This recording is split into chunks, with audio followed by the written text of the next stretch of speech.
Council, we will call this meeting to order. For the record, it is May 11th, 2021 at 4:31 p.m. We will begin this afternoon's work session with roll call attendance. Thank you, Mr. Mayor. Councilman Cavanagh. Here. Councilwoman Strader. Here. Councilman Hoagland. Here. Councilman Burnt. Time out. Did I just hear a hear from Councilman Strader?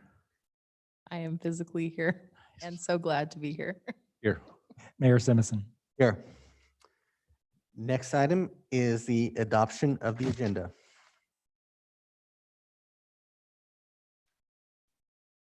Mr. Mayor, Councilman Burnt. I move that we,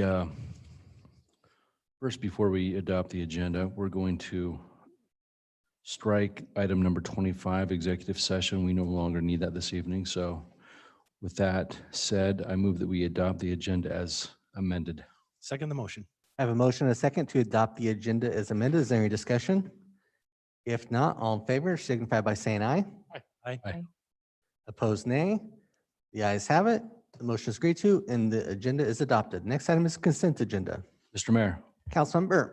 I move that we adopt the consent agenda for the mayor to sign and for the clerk to attest. Second the motion. I have a motion and a second to adopt the consent agenda. Is there any discussion? If not, all in favor signify by saying aye. Aye. Aye. Opposed, nay. The ayes have it. The consent agenda is adopted. There were no items moved from the consent agenda, so we will go right into our department commission reports. The first item up is our Parks and Recreation Department Annual Report, and turn this over to Mr. Sidaway. Thank you, Mr. Mayor. Members of the council, President Burnt, I want you to know that I got the message to cut the fat, keep it on point. Time. What? You be you. You be the best version of you, Steve. I will be the best version of me. That's all we care about. What you won't see tonight are org charts or our mission, vision, values, because I think you know those. You know what we do. So what I'm going to present is I'm going to try and answer 3 questions for you in the 15 minutes I've got this afternoon. And one is what were some of the impacts of COVID in 2020, and what did 2020 look like for us last year? The second question I'm hoping to answer is what are some of our main accomplishments that we have realized over the past year? And third, I want to look forward and look at some of the opportunities and challenges that currently face us. So first though, let's see, is this down arrow's not working?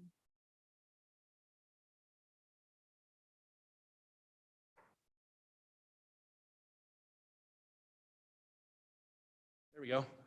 Okay, now it's working. A few key awards and retirements from 2020. One, we did receive the IRPA 2020 Outstanding Park or Facility Award for Discovery Park Phase 1. It was determined to be the outstanding new park for the state of Idaho by the state Idaho Recreation and Parks Association. And then 2 key retirements. I know you know these, but I just wanted to highlight them. Craig Steele, after 20 years on the commission, Craig knows him as the Godfather, retired, and Elroy Huff, our city arborist, retired after also 20 years of service. And so I just want to express my appreciation to them. Let's jump into COVID for just a second. 2020, probably no surprise. I think everyone knows our department was certainly impacted by COVID and what we could do and couldn't do for events and sports and all the things that are parks and recreation. And you can see here 2019 numbers compared to 2020 numbers for things like our picnic shelter reservations, our class and camp participants, and our field reservations. But it's also telling to me that the numbers are as high as they are, in spite of everything that was going on. What I want to share with you is that throughout the year, our decisions were guided, I called them our 3 tenets. So our 3 tenets over this past year were: number 1, be safe, establish protocols based on whatever stage we were in at the time. Number 2, and this may have been number 1 based on this, but it was do what you can, right? We really didn't want to be part of the cancel culture any more than we had to be. It was like, we want to do what we can, whatever aligns and is allowed, let's do it. I always try to ask the question, what can we do? And then find a way to safely do that.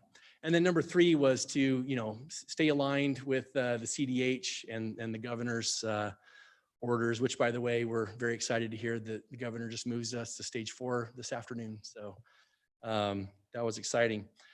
In spite of those impacts, one of the other things that we found was people, because so many entertainment options were closed, people were in the parks probably more than ever. And the chart on the right is really more of a national survey than something local, because we don't have turnstiles in our parks. I don't have numbers for you for how many people came to the parks, but overall numbers are up. People have been coming out into the parks to enjoy the sunshine and the picnics and the walking and the things that they can do and have been able to do safely over the past year. So we're very proud of what we have been able to do during a challenging year. I want to give a shout out to our Parks and Rec Commission. This is a photo from just last month. This is our current crew. We did a tour of the golf course last month, and this is the group of volunteer citizens that allow us to, well, we use them as a sounding board. Treg was on our commission, and appreciate his efforts there. And several of you have been liaisons to us, so you know what we do there, and you know how dedicated this group is, and very, very thankful. And you heard from Joe Greer just 2 weeks ago, so I'm gonna just mention that and move on. You have in front of you an annual report, so I'm not gonna tell you everything that's in here. I'm gonna highlight one accomplishment per slide, and you can use the annual report for the rest of the story. But I gotta highlight the public art installations that were done last year in both Renaissance Park and Champion Park. There are the photos at the top. Those are wonderful additions to those parks, and I particularly love that one that's in Renaissance Park. If you haven't had a chance to see it, I recommend it to you. It's hard for me to believe that it was only a year ago that we finished the home court improvements to redo Bay 5 and held a grand reopening out there. That would have been, I think, end of January or so of 2020, so a little over a year ago. But the home court is a well-loved facility, and pickleball has taken off in new measures there. There's been a lot of progress with pathways. The Pine Avenue rest stop, if you haven't seen it, just down here on Pine Street, is completed. The James Court sidewalk widening, which has been desired for years, is now complete. We're going to tour those by bike with our Parks and Rec Commission tomorrow night. And we have made significant progress on the rest of that list that I won't read to you. In fact, we're going to start our tour at the 10-mile trail hub, which is pretty much done and is looking great. I just drove by it this weekend. So great year for pathways for us. Leaf collection bins is a kind of a small and silly thing to highlight, but it gives me an opportunity to highlight the partnerships that we have with, like, the environmental program and Public Works. They reached out to us and said, hey, would you guys accept some leaf collection bins in the parks? We're like, sure. They were so popular. Oh my goodness. They were used and used and used. And so I just had to mention that. The Holiday Classic Volleyball and Cornhole tournaments were able to happen right before things really kind of shut down again, going into winter. We're so grateful that they were able to happen. People were so generous. We raised funds that bought Christmas gifts for 60 children in the Head Start program, provided Christmas for them. And we had funds left over that we're going to carry forward into this coming year that'll go towards next year's program. So very excited about what we've been able to do there for the community. I think everyone knows about the golf course, so I won't spend a lot of time on this, but this has been a big lift over the past year.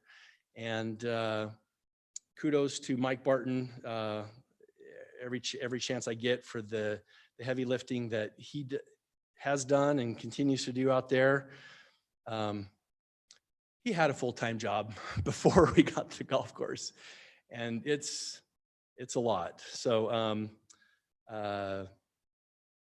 but I think everyone knows about that. So I'm going to move on to, if you haven't been to the Main Street Market, it's now open and is running every weekend into the fall. And I came to it just this past weekend to check it out myself, and it was a fun vibe. Lots of people come, live music, and more vendors than ever. So it was a great turnout, great event. If you haven't been able to make it out yet, you have plenty of opportunities to do so over the course of the summer.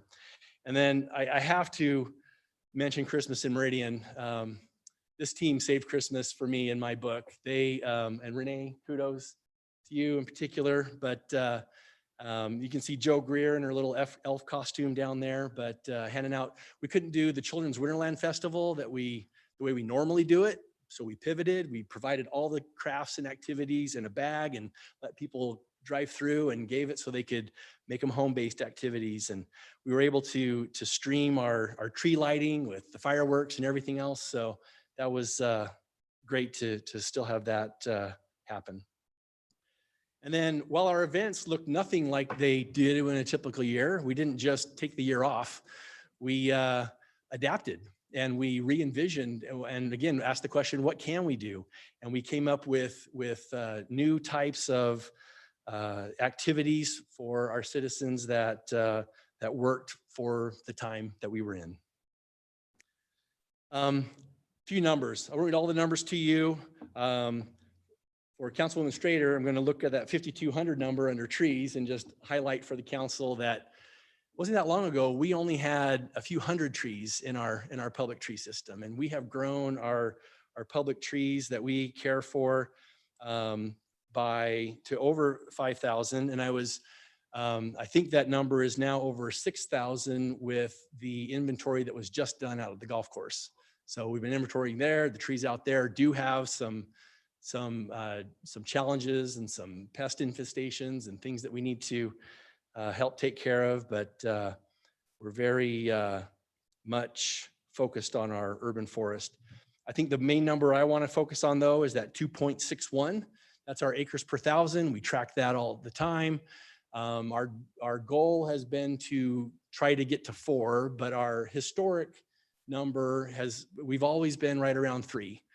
You can see we've kind of dropped from 3 down to 2.6, and that's just because of the high growth that's going on with the population, without building a park this last year.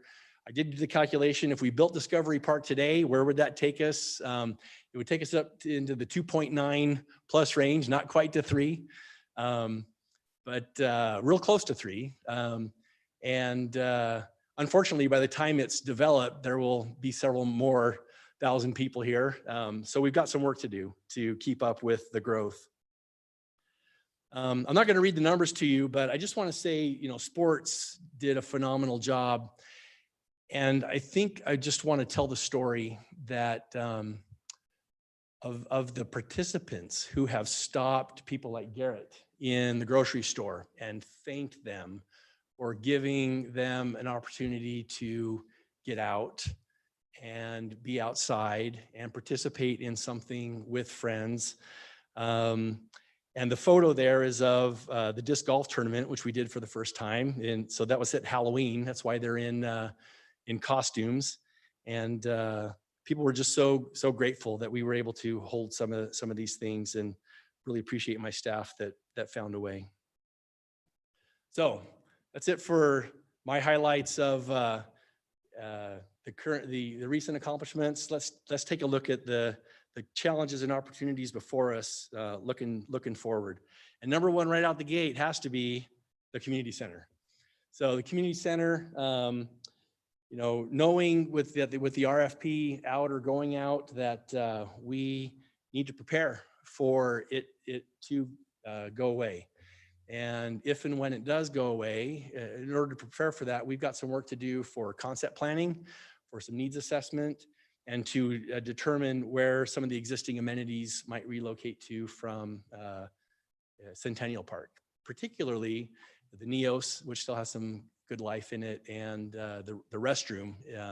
If just spoiler alert, we would propose to move the restroom to the new trailhead at 10 Mile. We have a spot for it that was we've run sewer to it and or can. It's not. But we have a spot designed for it. It was always going to be phased in, but we have a place to move the existing restroom to if it does get moved out of Centennial Park, and that spot is ready to accept it. So we want to do some design work, some concept planning, really dig in and define the need for our community as part of this next year's efforts. The golf course capital replacements, the maintenance equipment's in poor shape. You know all about that. You recently funded, thank you, some of the most key critical items, and the rest are coming with the next budget. The irrigation system, as you know, is pretty much a do-over, and we need to make investments in there. And we've got some ADA compliance to do with the on-course restroom that needs to happen. This year, you funded for us the ability to investigate about a dozen, it actually turned in, I think, 13 new projects. So separate from the previous slide I showed you, to see what can move forward. Where do we have, willing providers of easements, and where can we get some things done? And so these 13 projects have been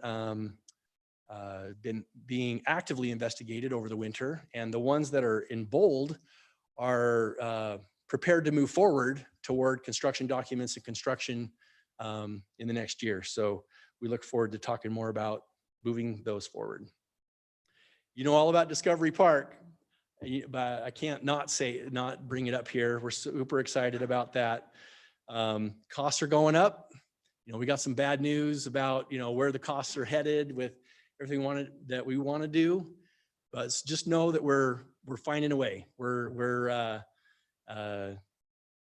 doing some value engineering and just tweaking things, keeping all the right components in place that we've already talked to you about, but looking forward very much to this next phase of Discovery Park moving forward. I had an aha moment when I was looking up numbers for the Parks Master Plan. This is one we talked about last year, but the population when just 5 years ago, when 5 years and a few months, we adopted this plan in December of 2015. So December of 2020 would be 5 years, and now we're a little bit into 21. We've added more than 50% population growth since this was done. So it was in the 80s, and now we're at 127. I can't remember, it's like 82, 83,000, I think, that year. And so our population has grown by 50% plus since this was adopted. So we think it's time to go back out and talk with our citizens and update the surveys. There's also been a lot of interest in cost recovery, and I do have a proposal. This team is the experts on cost recovery and can help us determine what a structured cost recovery philosophy can and should look like through public involvement and involvement with the council and our commission and us as staff. So we look forward to doing that. MAPS is the public art program, and we hope it'll get funded for another year. We think the next location for public art, and the Arts Commission has been talking about this in partnership with us, would be at that new pathway trailhead out at 10 Mile. And then we have an opportunity, every once in a while, we try and pick off these opportunities in these neighborhood parks, which haven't had a lot of identity of their own. If there's a desire to pick off the next one, we think Seasons Park would be an excellent candidate as one that has kind of a built-in theme, and we'd like to look into that. Someone was asking about pickleball courts. I think it was Bill at the, coming into the meeting. So these are the pickleball courts out at Rita Husky. And, but we have a potential partnership in the works with Brighton Corporation. They recently built Bree kind of across from Kleiner Park in the village area. They would love to see some pickleball courts, and they're offering to pay the bulk of the cost to build 4 new pickleball courts in a location there. We would just have a small contribution to take care of the landscape restoration and things like that as part of that project. So their contribution would be about 300,000. Ours would be about 25 on something like that. Other challenges that we're facing, staffing. You've heard this in the news all over the place, but it's real, and it's real for us. You're going to hear about the Meridian home court after this, so I won't belabor that. Summer camps, we are full already for summer camp with a wait list. And we could open a 3rd site if we could find staff, but we don't have enough staff applying to add another site. So we have 2 sites that we are planning to run, and we will extend those numbers as high as we can, but still be able to keep our numbers right for staff ratios. Teen activity night. Well, before I jump off that, golf course, the food and beverage side of things that you hear about in the news is very true at the golf course as well. They've been, really struggling to get and keep food service staff. We find similar challenges with our seasonal maintenance. We're still, down several from where we'd like to be, and special events keep growing. And as we add things like teen activity night, that's something we're just going to have to consider with how the staffing might work for some of those things in the future once we try this pilot program. Urban forestry management plan. That's something that we are very interested in, and Matt Perkins, our new arborist who took Elroy's place, is a wealth of knowledge. He is a fantastic new arborist to have. And we are working on an urban forestry management plan that we look forward to bringing forward and sharing with you. We've talked about pathway connectivity. I put down preparing for the Meridian pool with a question mark. We've heard we may need to start preparing for that in the coming years. But again, that is, Garrett's already got a full-time job. So it's hard for me to just hand him a pool. But these are future conversations I just put out there because I know we need to talk about them in the future. And then we know we got to build some future parks. The West Meridian Regional Park, which is also known as the Bort property to some of us. El Dape Park. I know planning's been talking with you and us about a possible new regional park idea for Fields District. There is a possible neighborhood park in South Meridian. Brundage Great Cliff are the subdivision names. The actual park may have a name of its own, but that's the names more based on the location. So those are some of the big ticket things that are on our radar. And with that, I'm going to pause and stand for questions and discussion. Thank you, Stephen. For the record, Councilman Borton joined us at 4:40. At least that's when I was notified of that. So he is out there. Council, any questions for Mr. Sidway? Mr. Mayor. Councilwoman Schrader. Thank you, Steve. Appreciate it. I just one comment. I would be really interested to maybe have a future discussion about the future park sites. In light of our discussions about the fields, and now we have this huge regional park in the south, and we have Settlers Park. Feels like we need something in North Meridian. Not sure where, but I'd love to have the discussion about where you're targeting these future park sites. Bet. And then appreciate your comments about the update and doing the urban forestry plan. There are a lot of opportunities in the community with City of Trees Challenge and other things coming up that I've heard about. So I'd love us to evaluate those as we're looking at that plan. You bet. Might mention that we had a kind of a little tree seedling giveaway just recently with some of these or tree efforts. We gave away about 50 here at City Hall. Then we teamed up with a delivery service called Crave. They gave away several trees to citizens as they were delivering food. And then the rest went out through Boise Co-op, and they did a giveaway there. And then Crave also paid to have a new tree planted in Kleiner Park, which we just did a couple weekends ago. Any other questions or comments? Councilman Cavanagh. Steve, I love your line talking about what can we do this year. It's so simple, but it really did encompass a lot of what you did. Two comments or recommendations, and then I guess a question. One, you touched on the leaf collection, which I know does seem like a little thing, but was a huge deal. I heard from folks in the community being so thankful and grateful for that. I myself also used it, and so I hope that's something that retains. The other thing that I hope that comes out of this COVID year that is retained is the virtual calls with Santa Claus. I thought that, again, was something so little, but talk about creating magic in the Kavanaugh household. Having that opportunity for Pork Chop to be able to talk to Santa was a huge deal. And I heard from other people who loved the letter from Santa, but being able to interact with him on screen was really cool. So I hope that can continue. My question is, your work around cost recovery, is that an organization that's solely focused on just parks departments? Is this somebody who focuses on municipal government at large?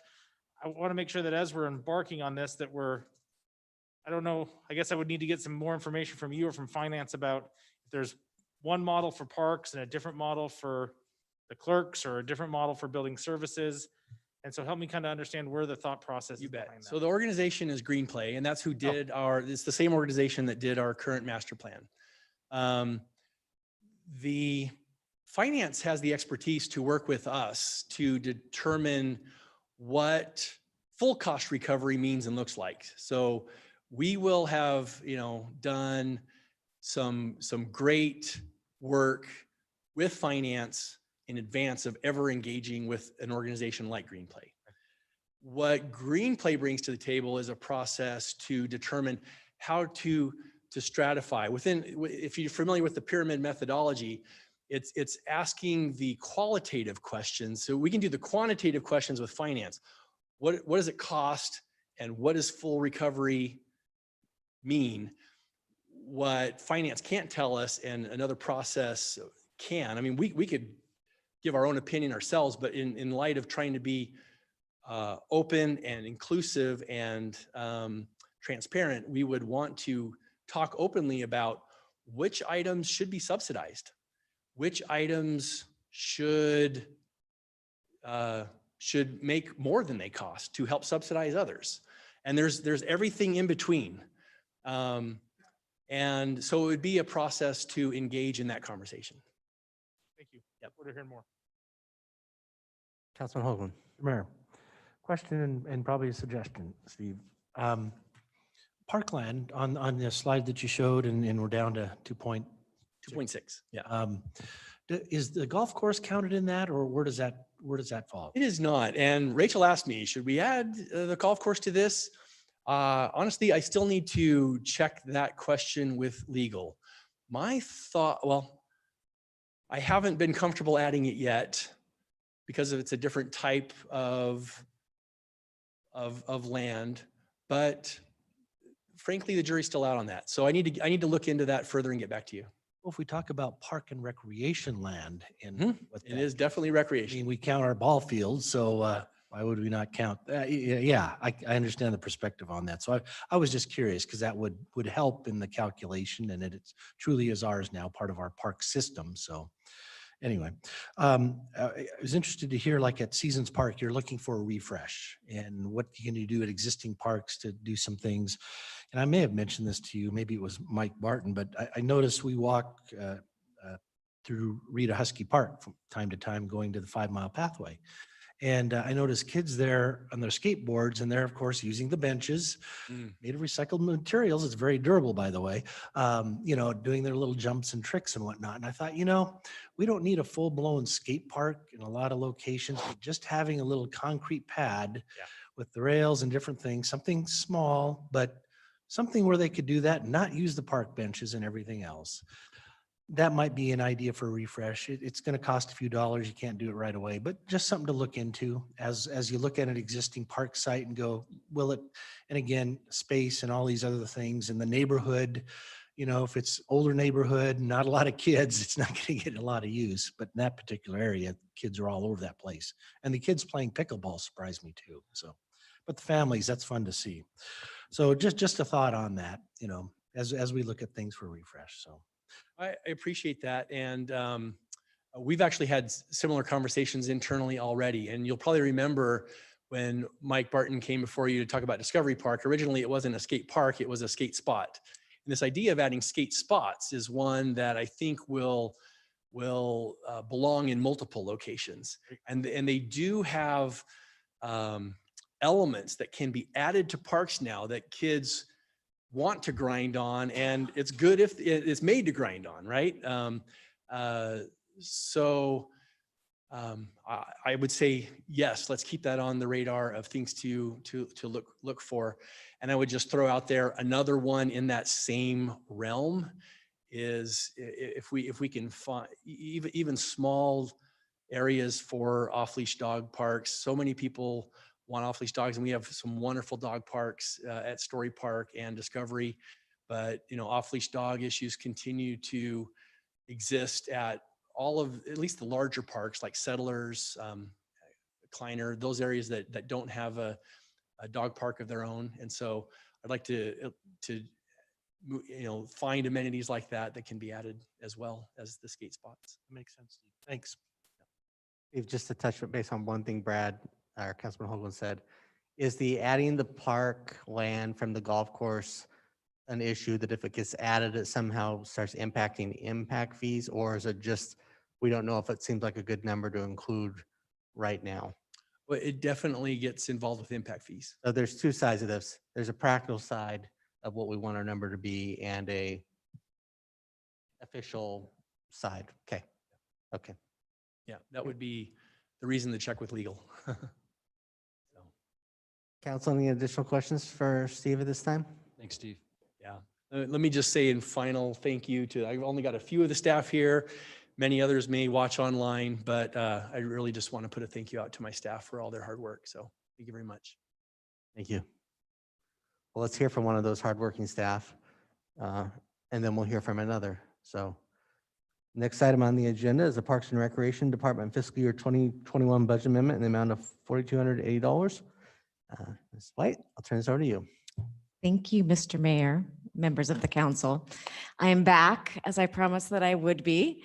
But first, let me say thank you, Luke Kavanagh, for the kind compliment about the Santa Claus, Zoom with Santa. That was, while 2020 was very challenging, it certainly gave us an opportunity to stand back and look at things a little bit differently, to see kind of where some of our holes were and kind of get back to why we do what we do. And so you're going to see a few revisions to maybe some other events coming up. So there's a little bit of forecasting about sharpening our axe and making sure that we're meeting the needs of the community. So along with that, I'm back to talk about the team night.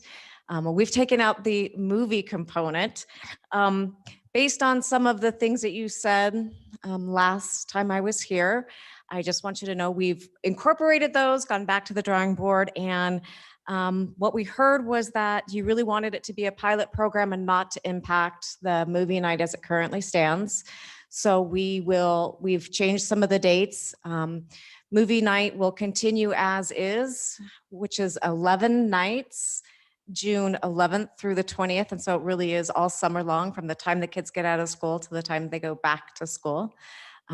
We had some challenges with finding new releases, so we got to pick some of our staff favorites from the vault. So we're excited about it. It's going to be kind of fun. Yeah. We also heard some concerns about moving events indoors, bringing large groups together in early in the year. So we said, okay, since this is a pilot program, we can certainly move some of the dates.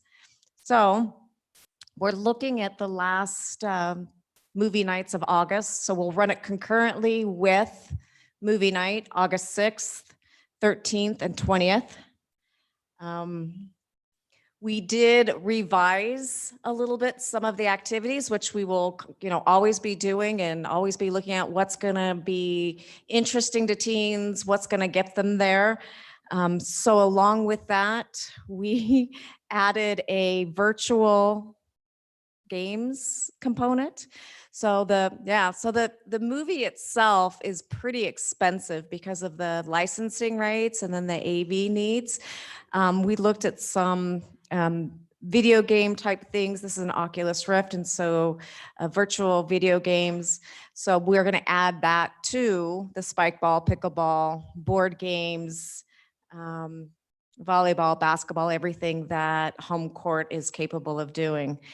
And then we've also added what we think is going to seal the deal to bring all the teenagers. Pizza. Now, what did you say? Mr. Mayor, Sorry. Councilman Cavanagh. I just, in reading the budget amendment, I saw that there was pizza and I. Pizza. Yes, it's pizza. Smart idea. Well, that's great that you knew what it was, because that means it is the home run and it's not an oddball activity. So we have said for the first 50 who show up, because we have no idea how many they're going to come. So it encourages them to come early, get pizza. We've budgeted for, I think it was 20 large pizzas a night. So along with that, I just want to then propose a budget amendment of $4,280 for the Teen Activities Night of 2020, the pilot program. Thank you, Renee, and thank you for taking the feedback and bringing this forward in this way for us to see how this might work or not. Well, that's the beauty of a pilot, right? Yep. See what the value is. Council, any questions? You? Mayor? Councilman Cavanagh. Renee, appreciate you coming back. Again, a great example of what can we do. I love this. I was a little reluctant when initially it was presented, but I think you put together a strong plan. Can you help the council, though, understand from maybe your perspective or the department's perspective, what does success look like? So after you go do this pilot, what are you hoping to achieve to justify doing this Good question. moving forward? Yeah, well, I want to see the kids show up. So, I would think 50 to 100 children or young adults. I would want to see them interacting and enjoying themselves. That is a good question. I just think if they're there, I would love to personally take some pressure off of movie night as far as the teen attendance, give them a place where they can socialize, where they can interact. I think that's what, we talked about that the first time I was here, the community's lacking places where teenagers can just go and hang out and be safe, do something active, and engage each other in a way, in a safe space. So that's really what we're hoping to provide. So, really them just coming and attending for me, and then having it be, having them interact and have a good time. Mr. Mayor, follow up if I may. Councilman Cavanagh. Renee, recognize the pilot's not going to happen until after a lot of our budget hearings have been completed. Have you and the department talked about budgeting for this in a full-time capacity next year? Is that something you guys are contemplating, assuming it goes well? What's the thought process along that then? Yeah, no, I'd love to talk about it. I think our biggest challenge would really be staffing. So we need to continue to figure out how that would work. Right now, we're leaning on some of the home court staff that are in place, and I will be leaning on my volunteer coordinator who has some, in her succession planning, she's talked about learning some event planning, and she certainly is helpful in all of the volunteer things that go on. So really, we're leaning on current staff for these 3 nights. And so I think long-term, it would be, it's a bigger discussion. Mr. Mayor, Councilman Hoagland. I just want to make sure Parks, from my perspective, I'm not holding you to a high standard on this, because I think by us asking you to cut back to a pilot project, it's only going to be in August. One, with teens, getting them to start something, sometimes it takes a while to build, and then it can be wildly successful. And I think you guys will do a good job for August, but it doesn't address the problem that you initially came to us to resolve. So that is going to continue to exist, and we still might have some issues. I still would have liked to seen a more of a full summer activity, but we'll take the information that we get and try to figure out a way moving forward next year. And to Councilman Kavanagh's point, having budget funds available to do that would certainly be helpful, but I'm not overly optimistic that we're going to get great information just because of that short duration for that pilot. Mhm. And the problems are going to exist that we're hearing people complain about and that we're trying to resolve. And I appreciate you coming up with a plan. So that's going to remain, and to the detriment, I think, of movie night, but we'll see what happens. We'll see what happens. And I completely agree. I would have rather have done this earlier in the year, but there's constrictions with COVID and, it's kind of a moving target at times. And so and I'm a planner. I work, 6-9 months, a year in advance. And so it's been a challenge, but, you have to step out somewhere, and that's why it's a pilot program, and you learn a lot from just trying it. So we're excited. Mr. Mayor. Councilwoman Schrader. Thank you, Reba. I appreciate especially the updated timing. I think this works well. I had some hesitation about promoting an indoor event with a population that didn't have an opportunity to be vaccinated, but I think with the Pfizer, vaccine now authorized for 12 and up, that this timing in August actually works beautifully for those that are doing that. And I just feel a lot more comfortable now with that August timing. So I appreciate there's a trade-off in the timing. So I feel for you, but I do think this is the right way to do it. Appreciate that.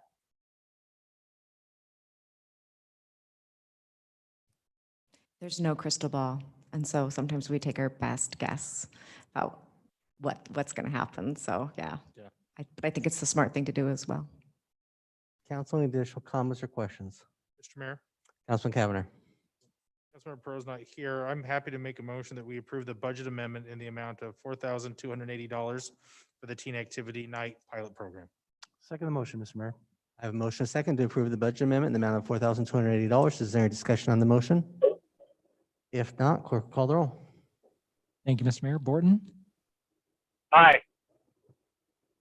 Cavanagh, Aye. Strader, Aye. Hoagland. Aye. Burnt. So, Mr. Clerk, I heard 4 ayes and nothing from Mr. Borton, but he did unmute. Aye was the vote. Yes. Correct. That is what I heard. Mr. Borton, can you? No, Yes. he's attempting to get here, so he may. Yeah, Mr. Borton, unfortunately, we're not hearing you. Yep. It passes, and we can note in the record, if you'd like, when he gets here, how he would have voted, should it be the case. Thank you. Renee, one quick question. With moving forward with all the movie night, how are we doing on sponsorships? Are there any available sponsorships still for any of the movie nights? Yes, there's several single night sponsorships still available. Interesting. Several single night sponsorships still available for the summer timeframe. Yes. Interesting. Okay, thank you. Who should I be sending the proposal to? I think there's several people up here that just heard that.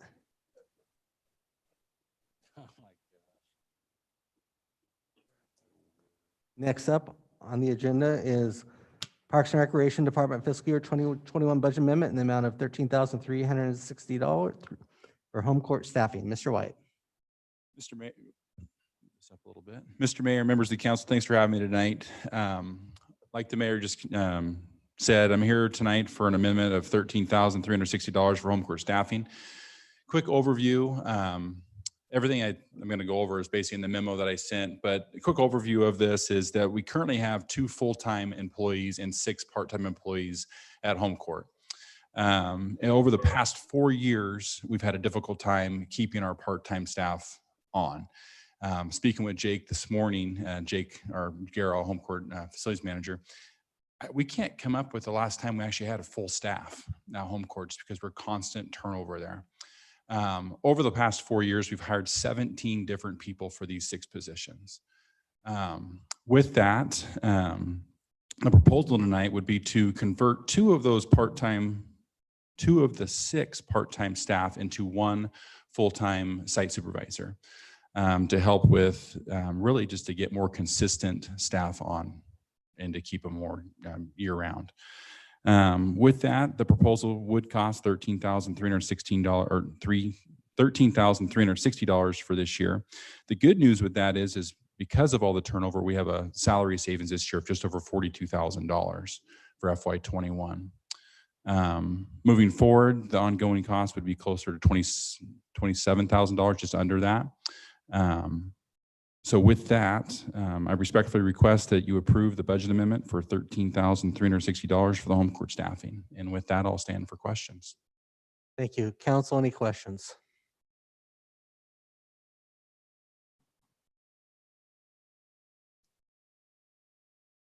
Mr. Mayor, Councilwoman Schrader. in Councilwoman Perot's absence, I'm happy to make a motion. It seemed pretty straightforward, the need and the request. I move that we approve the fiscal year 2021 budget amendment for Parks and Recreation in the amount of $13,360 for home court staffing. I have a motion and a second to approve this budget amendment. Is there any discussion? If not, clerk will call the roll. Thank you, Mr. Mayor. Borton? Aye. I do understand he can be heard on YouTube, but not in chambers, so I'll check with IT between meetings. Kavanagh? Aye. Perot? Apologies. Strader? Aye. Hoagland? Aye. Burnt? Okay, all ayes that we know of, motion passes and the amendment is agreed to. Thank you, Garrett. Next item is our Community Development Transportation Projects update. See, there she is. I'll turn this over to Miranda. Good evening, council. Thank you for having me Can't hear today. you, Miranda.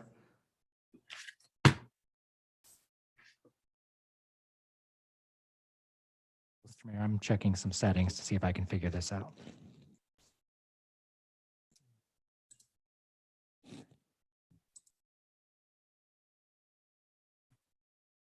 Test.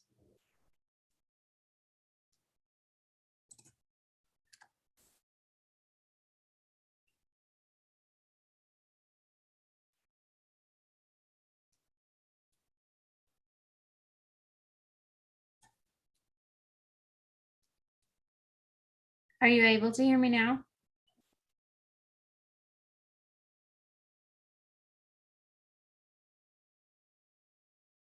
Mr. Mayor, Councilman Burnt.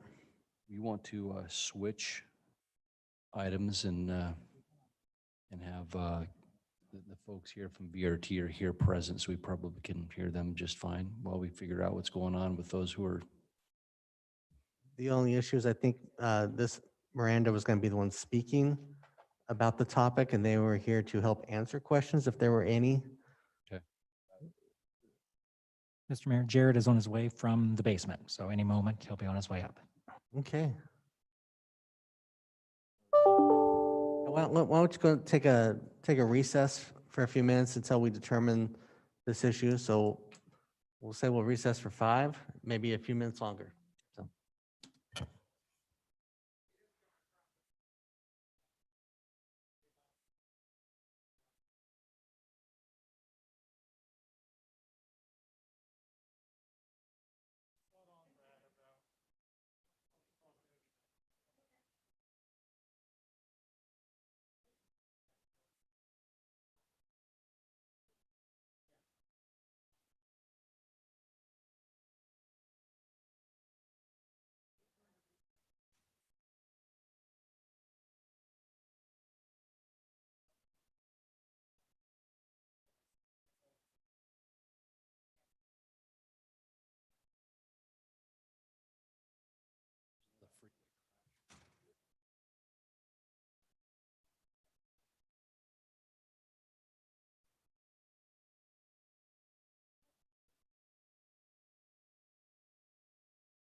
Miranda, if you're on, can you attempt to speak to us?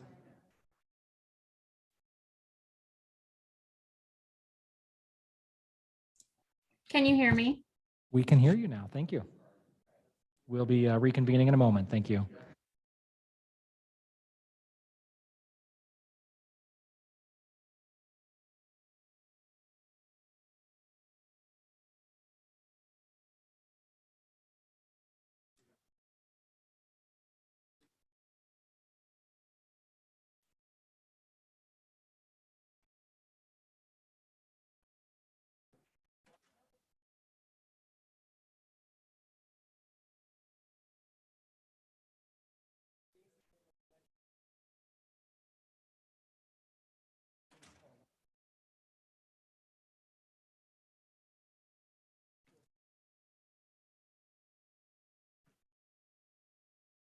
All right, council, we'll go ahead and come out of recess. And Miranda, we will recontinue with item 23. All right, thank you, council members, for having me here tonight. So the first item is the project update. That's the memo that I've sent you, I believe, the last 3 or possibly 4 months. It's a brief update of some of the highlights for transportation projects that are happening in the city of Meridian. I won't read the whole report to you, but I do want to touch on a few highlights in that report. So on page 365 of your packet, of course, Linder Road overpass and the widening overland of Franklin. On that, Miranda, we lost your, looks like you muted yourself accidentally. I bumped my keyboard. Sorry about that. I'll move my keyboard so I don't do that again. The Linder Road overpass project, of course, we're always working on. This week that was submitted to Compass for consideration for a project development grant in the amount of $25,000 just to help with some of the planning for that project. On page 367 of your packet, the Lake Hazel and Eagle signal is at 95% design. City staff continues to have concerns with the pathway crossings behind vehicles. I believe we've discussed that with council before, and that's an issue in this project as well. We've voiced our concerns to ACHD and will continue to do so. At this point for that project, it doesn't look like it's going to change, but we'll continue to voice that as the city's stance that we don't support those yet. Mayor, Yes, Councilman Burnt? why, Miranda, why aren't they support, I don't get that. Why are they doing them, or why is city staff not comfortable with them yet? Yeah, I mean, why are they continuing to design these with our disapproval of it? So this is the second one that that comes to mind for me. I could be wrong. There might be another one as well. But when I brought it up to ACHD staff, they said that they're doing as directed, and for any changes to happen, it will have to happen at an executive level. So our Transportation Commission did speak to this, and they will be bringing forth a letter asking council to support kind of generally a stance against those until we can have some more data showing if they're safe.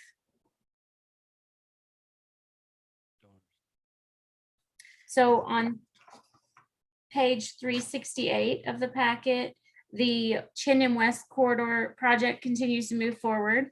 The Linder to Locust Grove portion is being worked on right now, and there are flaggers out controlling the traffic with a temporary configuration. On page 369, I wanted to point out that the Calderwood and Meridian Road intersection will have some interim improvements made to restrict left turns out of Calderwood. That was spurred from the fatal accident that happened a couple months ago. So we worked with ACHD and ITD to get some things in place while we wait for the Meridian Road traffic study to be complete and that full reconfiguration to be done in the next few years. On page 370, the 2nd Street Broadway to Pine project was also submitted for the same project development grants through Compass. And I will note that submitting 2 projects does not rank one lower or lessen the chances that we'll get one rather than the other, but we did rank this one as second under the lender project in our submittal. And lastly, I just wanted to let you all know that the Veterans Route started on May 3rd. So that project has kicked off, and I'm sure in the next few months, you'll see some updates in your project update memo that kind of speak to the success of that project as we watch for it to come to full maturity in the next year or two. So at this time, I'll stand for any questions on the project update memo. Thank you, Miranda. And council, just one thing, and I haven't even talked to Miranda about this, but you may or may not be aware that ITD made a decision to not build a CFI down at Eagle and State Highway 44. And so far, they've not indicated if this is a system-wide change to not building CFIs or an individual situation. But I know that this has impacts on Chinden, especially for our property owners and our businesses that are located in that area. And that's something we probably need to put down in a letter to ITD in order to help figure out where they're going on this issue. But with that, council, any questions for Miranda? Okay. All right. Then Miranda, we'll move you on to the next item, item 24, which is the Community Development Valley Regional Transit FY22 update. Thank you, Mr. Mayor. So Valley Regional Transit, I was asked to come and speak to you all regarding the delays to the new service as well as the FY22 kind of anticipated budget amount. So to speak to that new service first, again, I won't read your whole memo to you. To use Steve's words, the fat's in there, so I'll just give you some of the trimmings. So VRT started working with us on this project in 2019. The city did contribute funds already in the amount of just over $367,000 to some of the capital needs for that project to get that moving forward. With COVID and discussion about a decline in demand for transit services nationally, not just in our area, that launch was postponed. We didn't want to launch a service that wasn't going to be used. We really like to see in transit service come to full maturity in the first couple of years. So we postponed that launch till October of 2021. So our next steps will be VRT will be finishing the remainder of those bus stops and the final passenger amenities and beginning the outreach and promotion for that October launch. The FY22 budget request does include that new route. So you'll see in the table there of the FY22 budget request, that is an estimated amount. VRT is still going through their budget cycle, as are we. So they will have a more updated number, but they don't expect it to change very much for our budget cycle at the end of May. The baseline request, which was for services incurred, came to around $718,000. That was about where I had expected it to be based on inflation and the new route running for 12 months, as well as adding that VA pilot program, trying to estimate what that cost might be. VRT did go out to look for some of those one-time federal funds that are available right now through CARES and CRISA, and that brought the request down to just around $600,000, $595,000. There was some questions from council members for Stephen Hunt to ask him to bring forward some supplemental information. So before we take questions, I'd like to hand it over to him, if that's okay with council, to have him present some supplemental information, and then he and I can both stand for questions together. Even if you'd like to come forward.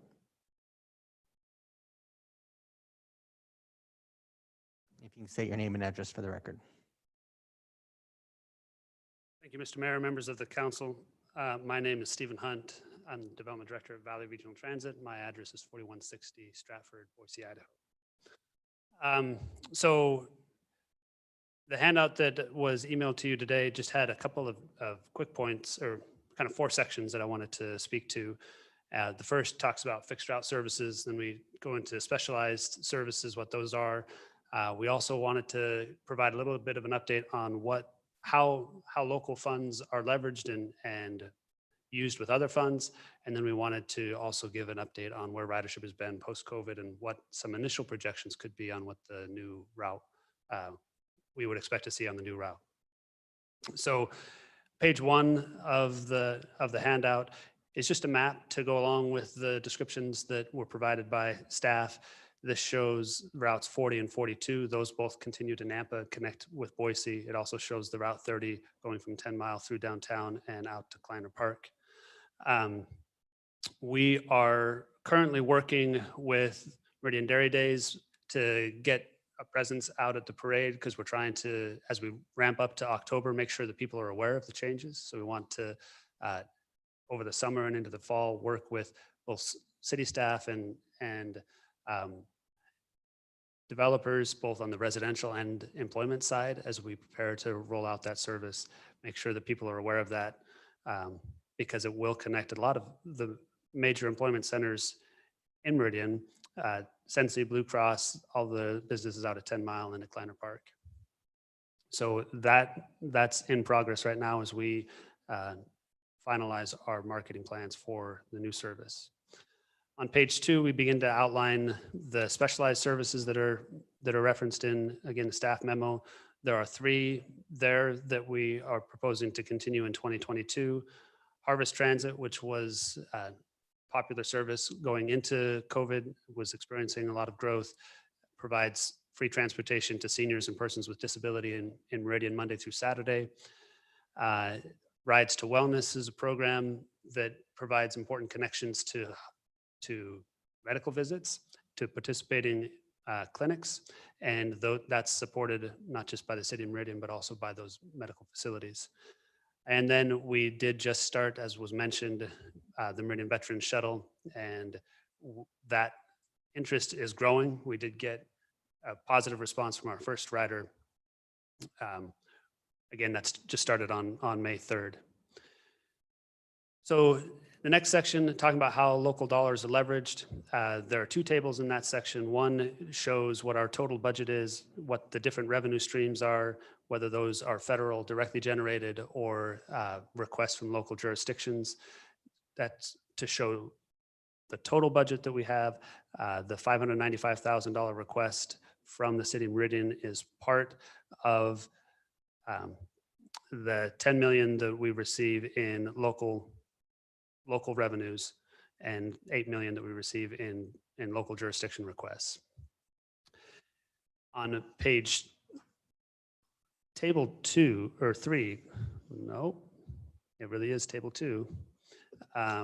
It has the breakdown of all of the different local revenue sources and the jurisdictions that we're requesting from. So just to give a sense of where Meridian falls among the other contributors.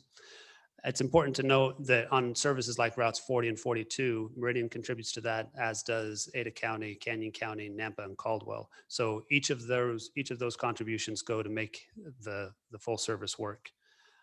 In total, if we look at the federal funds that are provided that match, so to speak, the city of Meridian dollars, it's about 50-50. There's a little bit more federal funds to match those roughly $600,000 from the city of Meridian come again in federal funds. Mr. Mayor? Councilman Hoagland. Stephen, before you move on, I was just curious. I cannot remember. If you could break down for me the special assessment, we're showing 170,000. And I got general and service contribution, capital contribution, but I can't remember how that figure comes about, what it's used for, if you wouldn't mind. Yes, Councilmember Hoagland, the $170,000 in special assessment, the general category of special assessment would be any program that VRT works on with a funding partner to fund a particular program. So this is the Harvest Transit contribution and the Rides to Wellness program. Does it also include Mr. Mayor? Councilman Hoagland. Stephen, does it also include the veteran shuttle as well? Or Yes. Okay, great. Thank you. Yes. The last section that I wanted to speak to is about ridership. Just wanted to provide an update on what the impact of COVID has been particularly on the services in Meridian. COVID was and remains a dynamic situation for us. So I just took two different quarterly snapshots, one before COVID hit, and then one at this most recent quarter that closes first quarter of 2021, which is obviously hopefully on the way out of COVID, but we're still in the depths of seeing the impacts on ridership. So going into the COVID crisis, we were seeing growth on both routes 40 and 42 and on Harvest Transit. That's what I was mentioning earlier, that it was a popular and growing service. If we fast forward a year, system-wide, we see about a 31% decline in fixed route ridership, but that is not consistent among the different types of services. So Route 40 is a peak-only service that's intended to get people to work in downtown Boise, and you'll see that one took the lion's share of the reduction, not the reductions, but the drop in ridership or drop in demand. So that was down 75% compared to 31% system-wide. Route 42, which runs all day, is also down, but down significantly less than the Route 40.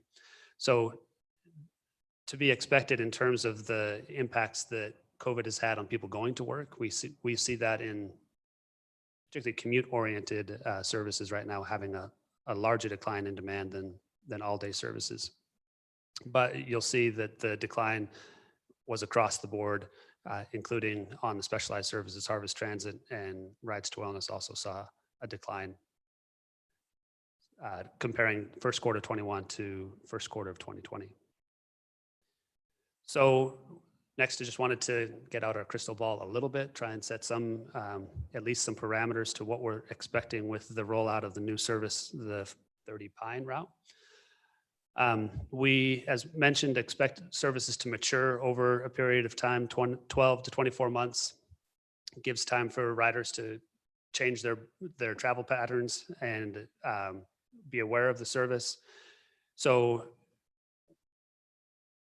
we expect that in 24 months, we would see more maturity on that route. We also recognize that there is a connection opportunity on the east end, meaning the route stops at the village. We have been working both with Meridian staff as well as City of Boise staff about potentially connecting that. That's a common request that we get about connections between the Town Square Mall and Kleiner Park, or just the west bench of Boise, the west side of Boise and into Meridian. So those conversations will continue. We expect that should that connection be made, we would see additional ridership use out of that service. But the last table on here, which I apologize isn't numbered, shows a slow growth, a slow start to the service. Really depends on what's happening with employment at that point, whether people are returning to the office immediately. So we're expecting, again, kind of a slow start in 2022, but by the end of 2022, having about 900 riders per quarter. By a full year into, 2 years into the program, having over 3,500 riders per quarter. And this last column of connected and mature, meaning it's had the time to attract riders, and we're able to connect it to services on both ends, both the 40s to Nampa and also potentially connecting it to Meridian or to Boise. We would see additional ridership come from that. But we know growth is happening. We're excited about the development that's happening both downtown Meridian and the nodes at 10 Mile and at Kleiner Park. The Brie is an interesting development about the opportunities there to connect to more older adults, and we see the importance of the service, but we do expect it'll take a little while for ridership to grow. And I'd stand for any questions with Miranda. Thank you.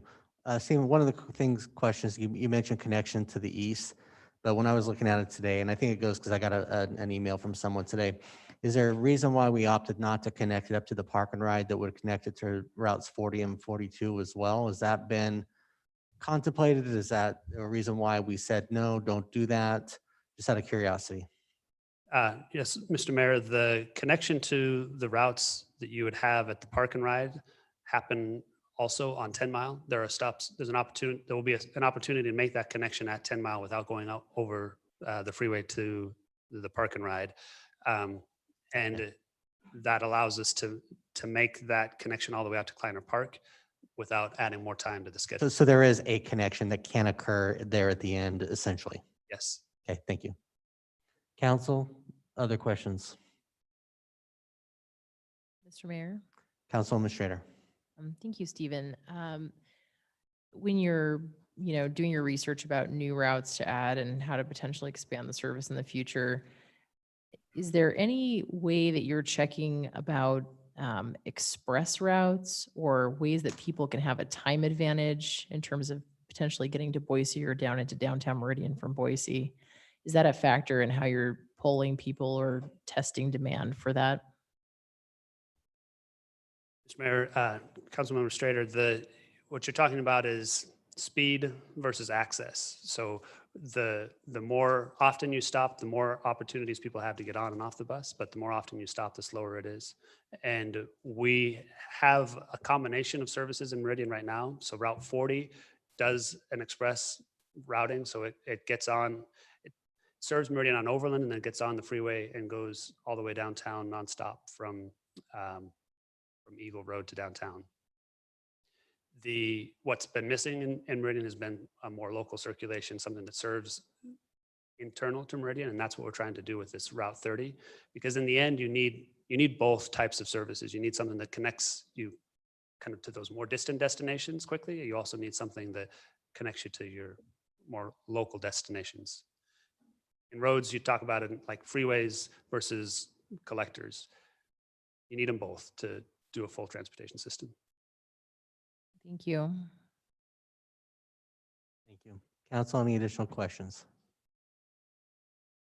Okay, we will see this at the budget conversation. So thank you, Stephen. Thank you, Council.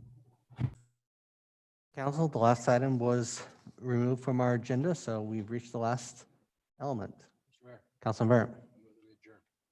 Mr. Mayor, second motion? I have a motion, a second to adjourn. All in favor, signify by saying aye. Aye. Opposed, nay. The ayes have it. We are adjourned.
Council will call this meeting to order. For the record, it is May 11th, 2021 at 6:03 PM.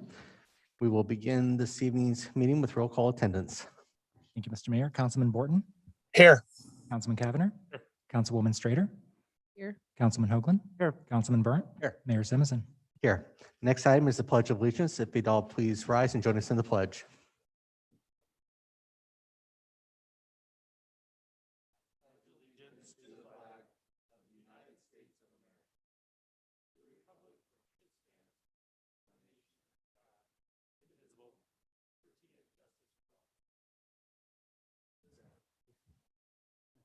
Yeah, council, we haven't sounded that good in a year. It's been a long time. Next item is our community invocation, which will be offered this evening by Nathaniel Smith of Legacy Life Church. Is Smith present this evening? Not appear so, so we will go ahead and skip on that item. So we'll move on to adoption of the agenda. Mr. Mayor, Councilman Burnt, I move that we adopt the agenda as published. how about item number 5? Oh, excuse me. Yes. We're going to not adopt the agenda as published. I was just testing you. Good job, Mr. Mayor.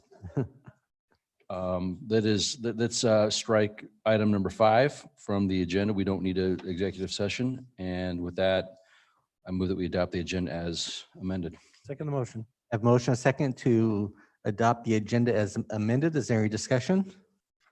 If not, all in favor signify by saying aye. Aye. Opposed, nay. The ayes have it, and the motion and the agenda is adopted as published.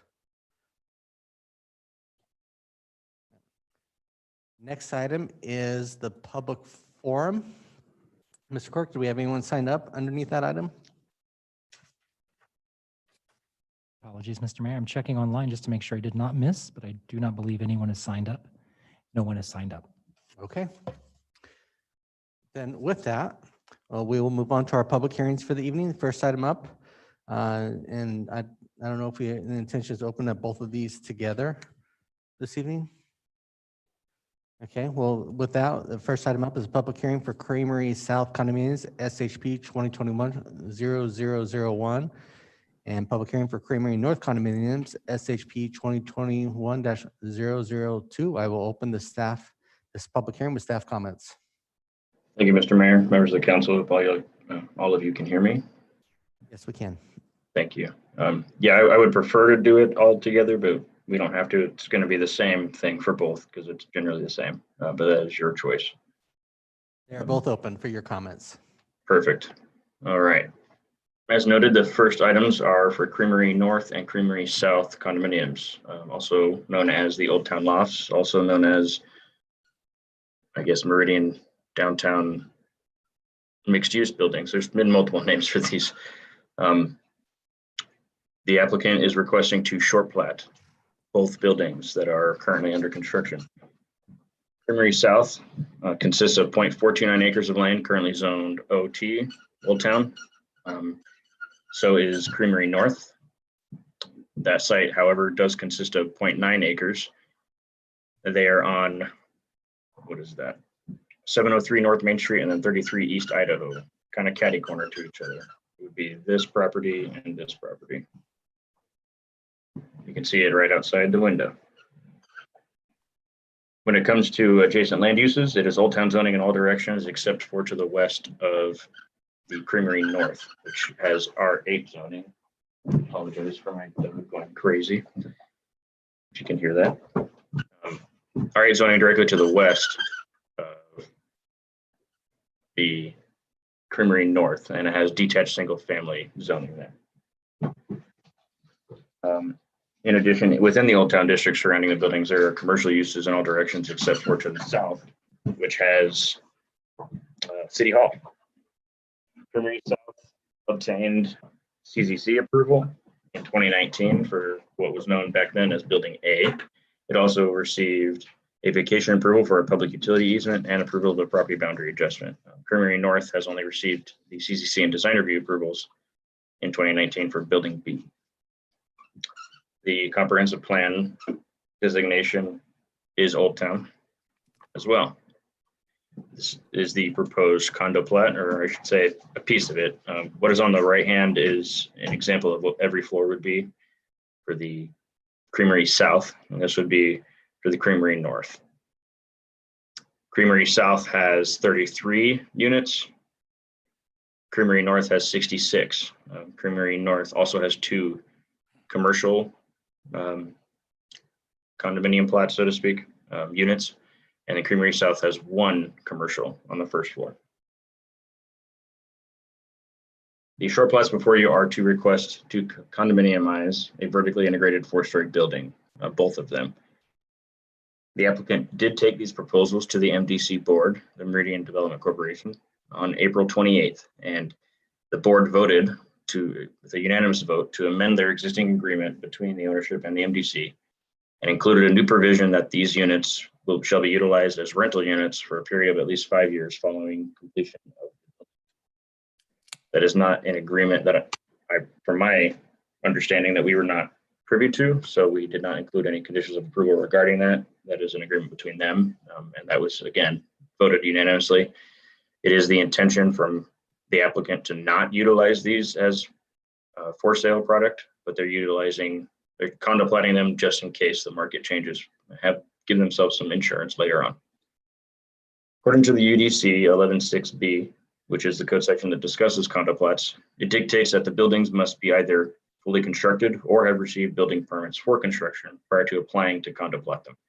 Both sites, again, have received CCC and design review and are currently under construction, so they do have valid building permits. Therefore, they are in compliance with the UDC. All the project elements, open space amenities, parking, the elevations, and the proposed uses are to remain the same, and no changes are required to accommodate the short plat request. There was no written testimony as of a couple hours ago, and staff does recommend approval of the subject short plats for each site in order to condominiumize each building. And after that, I will stand for questions. Thank you, Joe. Council, any questions for staff? Mr. Mayor. Councilman Cavanagh. Joe, your staff report references a letter from MDC. I didn't see anything in the agency comments from MDC. There is an email from, looks like, Administrator Ford on 5/3. Is that sufficient for what you were looking for?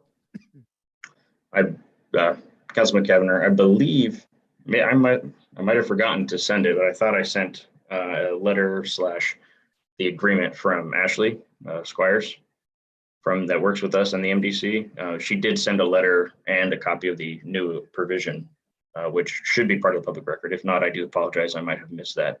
But I did receive a letter that was satisfactory in what we were looking for. Thanks, Joe. You're welcome. Council, any additional questions? Okay, then, well, applicant is recognized for 15 minutes. My name is Josh Everts. I reside at 303 East State Avenue, Old Town, Meridian, 83642. Amanda Schaus, Elam and Burke. I reside at 1413 North 5th Street in Boise. Mr. Mayor, City Council members, we just want to thank you staff, Joe, for putting this all together. As you guys know, we're building large buildings in downtown Meridian that are right outside our door. We're pretty excited about the progress and certainly excited about sort of the response that we've gotten from community and interest in not only the housing, but also the commercial space. I look forward to updating you guys all on the letters of intent that we will be signing to put people in there. The way this came about to begin with was as we were meeting with our legal representation and putting together sort of the final things that we needed to do to deliver this product to the city. This whole idea of pursuing a condo plat was really born of a desire, not because we're intending to do anything different than our development agreement that we set years ago, but really to give ourselves and afford us some protections that if markets changed in the future, as I've spoken to Caleb, there's no intent on our part to sell the residential pieces really at any point. But we were given some very good counsel that now is the time to do those things and put that in place if conditions change at some time in the future. So that's why we sought this condo plat. We had a lot of discussions back and forth at MDC to make sure that there wasn't some nefarious purposes that were going on, and there aren't. We actually executed that amendment to the development agreement today. So Caleb and I both sent that back to MDC.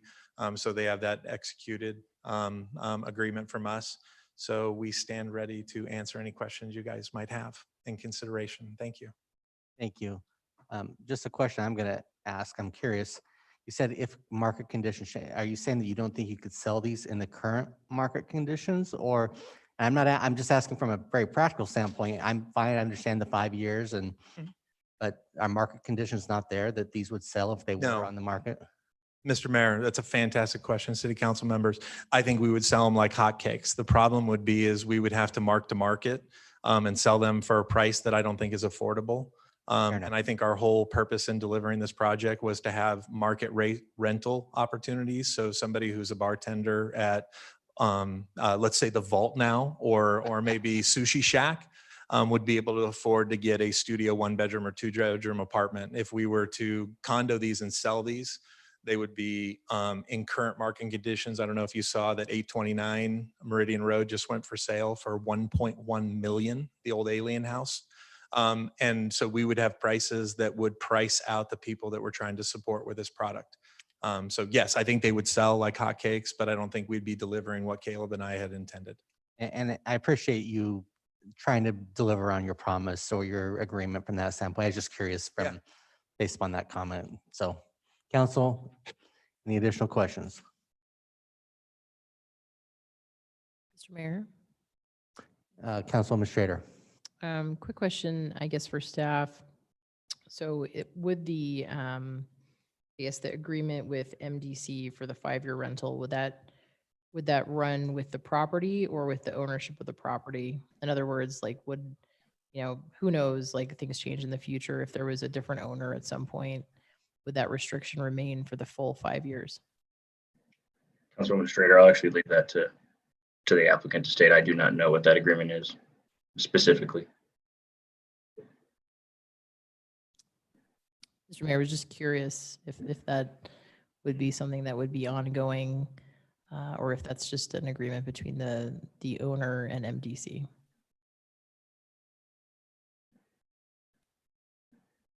Looks like we'll find out any second. I'm not an attorney, so I'm going to give this to a counselor who can, do you know? Mayor, council members, I actually wasn't involved in this amendment. It does not have recording information on it. So my interpretation would be it's not recorded, but I know the original development agreement was recorded. Yeah. And I don't think we would have an issue with recording this against the property if that's what you would require or desire. There's no appetite for us to sell this product. So yeah, recording it wouldn't be a problem. Thank you. Council, any additional questions? Okay, thank you very much. This is a public hearing. Mr. Cork, do we have anyone sign up to provide testimony on this item? Mr. Mayor, we did not. Is there anybody in the room that'd like to provide testimony? If so, please come forward at this time and state your name and address for the record. Or if there's anybody online that'd like to provide testimony, please use the raise your hand function on Zoom and we can recognize you for this purpose.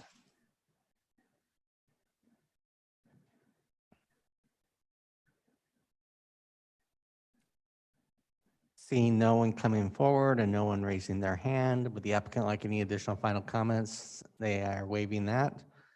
Council, I will turn this over to you.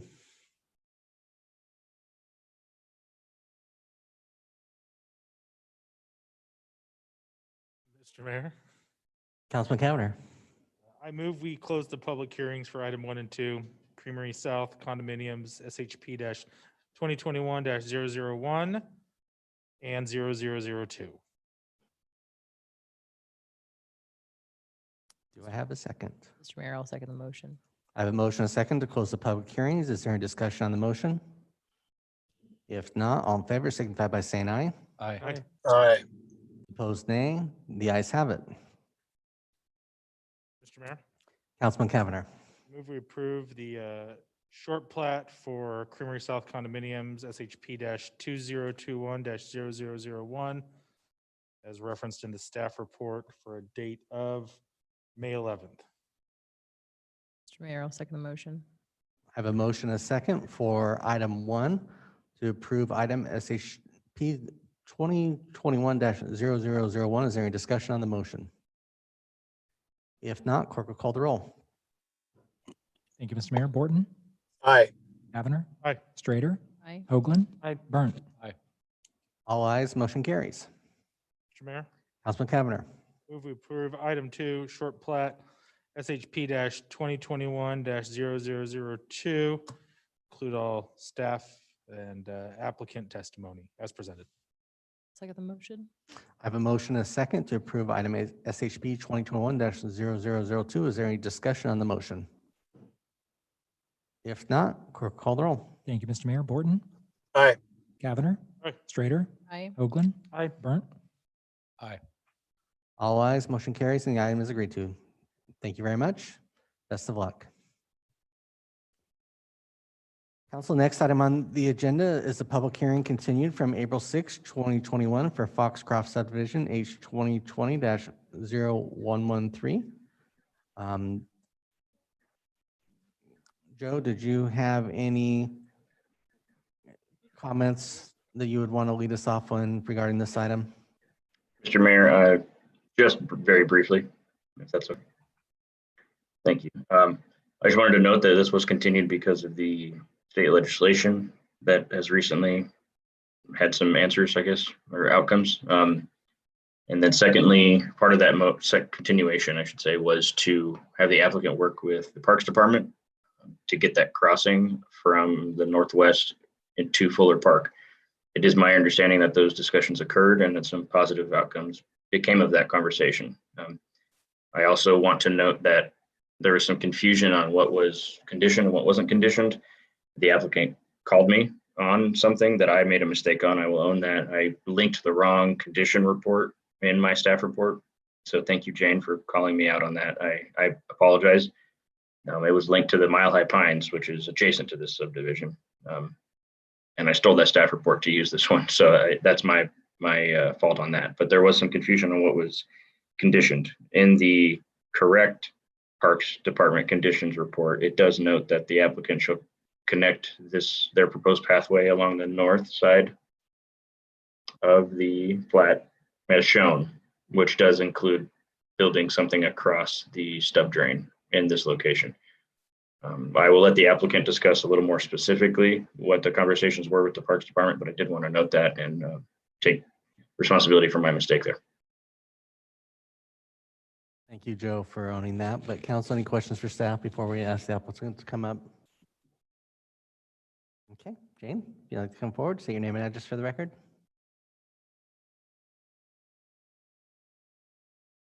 Thank you, council, just in the nick of time. It's a jungle out there.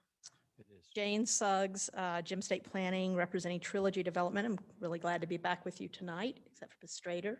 Missed you last time. You'll recall that long hearing we had April 6, and our deferral tonight, mostly because of the taxation legislation that's, I think, on the governor's desk right now. I haven't heard today if he's signed it. He has till tomorrow, I guess. I am hoping you will find it possible to approve our annexation rezone preliminary plat and CUP. I see Councilmember Burnt smiling at me. And since our last hearing on April 6th, the Meridian Parks has gotten a verbal approval of a crossing over the 10-mile stub drain to Fuller Park. Now, we do agree that this is a very positive connection for the park, to the park, for the residents of Foxcroft, and actually for lots of residents in the area, because it'll tie to that regional pathway that runs along the stub drain that's on our property. Again, that connection is not on the master street map. So it's not part of what we had originally intended to build. Actually, it was our understanding that if there was going to be a crossing there, it would be something that the city would build. And we would submit the necessary access easements according to the memo that we got from Parks on that portion of the property. But we have a understanding now since the last meeting that from Parks that we do have a condition of approval to build the crossing. And as we discussed at the last hearing, there's a culvert there that has a chain across it. So there is a place, but we know that when Napa Meridian Irrigation District decides they want a crossing, it's not going to be a simple culvert with dirt on top. It's going to be a major structure, pretty elaborate structure. In fact, we are building one of those. If I'm going to let, because of this mouse, I'm going to let Joe show you where we're already building a pedestrian access across the 10 Mile Creek. Can you point that out down below? So pedestrian access, that's where he's pointing now is the vehicular access. So just want to recap that we're building that vehicular access connection over 10 Mile Creek. We are also building a pedestrian bridge over 10 Mile Creek, as I mentioned. We're continuing, that will help us continue a regional pathway that does show up on your maps. And we're building Pine Avenue, of course, a mid-mile collector. And we calculated kind of conservatively that the builder of the homes and the apartments will pay over $400,000 in park impact fees for this project. So again, I'm here very respectfully requesting that you approve our annexation, our rezone, our preliminary plat, and our CUP, but with a little adjustment to the conditions instead of us building that connection. We're hoping that that either the city will build the connection using our impact fees, or if we build the connection as part of that phase, that maybe we could get some credit for those impact fees for that connection. That is a very positive way to improve the park. I won't say it's just a pathway connection, it's an improvement to the park. Park improvements are really important, but getting people to the park, I think, are just as important. So again, I'm hoping that you might consider that as an adjustment to the condition of approval. The condition of approval is in the email, the memo that came from Parks and Rec. And it says, prior to final approval, the applicant shall submit public access easement for the multi-use pathways. And this one says the pathway connecting across the 10-mile stub drain from Fuller Park, extending along the south side of the drain as far as 10 Mile Road. And we know that's where that regional pathway goes, on top of that sewer line that the developer provided for the city to not provide the sewer, but provided the easement. And of course, we have to submit that paperwork. So again, very respectfully ask your approval. I know if the governor hasn't signed, you're still in the same place, but I'm hoping that maybe you've had some opportunity to look at the change that has been made to that bill since we were here in April. I'll stand for questions or respond to any other comments from you or the neighbors. Thank you, Jane. Just so we can get this out on the open on this one, pathways are not impact fee eligible, to my knowledge, nor would a connection to, even if it's considered a park element, I can't imagine because of the cost that would be impact fee eligible even under that scenario. Mr. Neri, am I incorrect? Members of council, I don't believe they are eligible. I think you're correct. Okay. I think what we have done before is when the developers built that and they've given us an easement, we have maintained it, but we haven't built it. Councilman Burnt? You said it. Okay, just so that we're clear on that element for the conversation. Well, it was worth the ask because of all the infrastructure that we're building for the entire community. And this just adds to the expense, but I appreciate the clarification and hope we can find some good things to do with all of those impact fees that do come. I looked at your budget and there's $2.5 million that come in from impact fees in the past year. So it's a big chunk. And we got $11 million parks. And Yeah, they I run out of know. money, so. That's great. There you go. Thank you. Council, any questions for the applicant? Okay. Thank you, Mayor. Thank you. Mr. Clerk, do we have anyone that was? Mr. Mayor, we did not have anyone sign up in advance. However, Marissa Parker is here, and I do believe she wishes to testify, so I'm going to allow her to unmute. Hello, can you hear me? Yes, ma'am. It says. Hi, my name's Marissa. I live on 3279 West Acarrera, which is directly behind where all the apartments are going. So my main concern is the 3-story apartments. My house along with 6 of the other houses that directly back up to where the proposed 3-story apartments would be located. All of those, like I said, 6 of the 9 are single-story homes. And all of our backyards were raised up a tiny bit, but it's 3 stories up against a 1-story, looking into our backyards, into our homes, privacy, let alone property value. I'm just really concerned about that.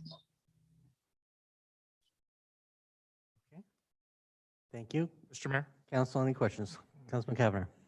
Marissa, just curious, appreciate your testimony tonight. I know you have submitted a couple of letters voicing your concerns as well, and I'm just curious to this process if the applicant has reached out to you to communicate their vision or plan with you in any way, shape, or form. They have not. Thank you.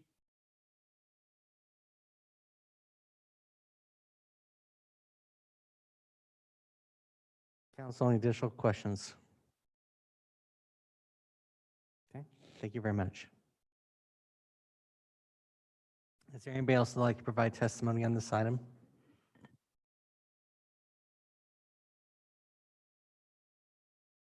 Okay, if not, I'll ask the applicant to come forward.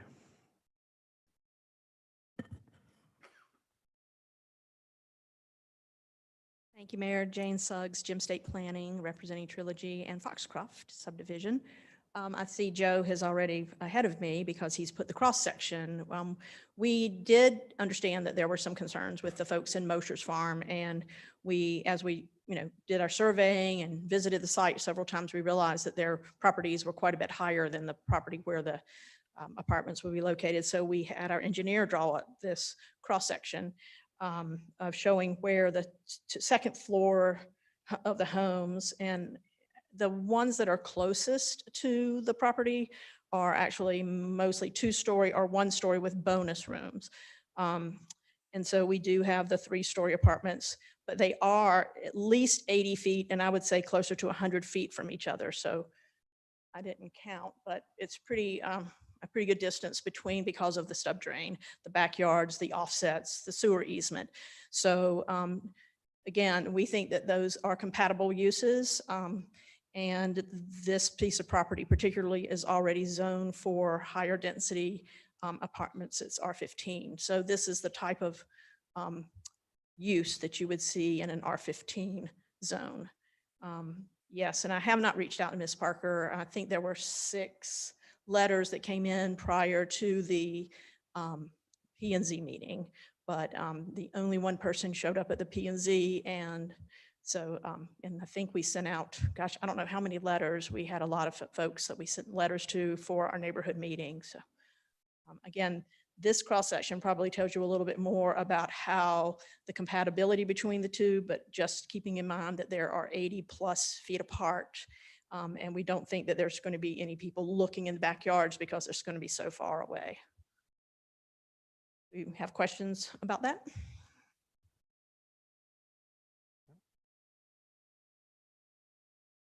Thank you very much. Thank you.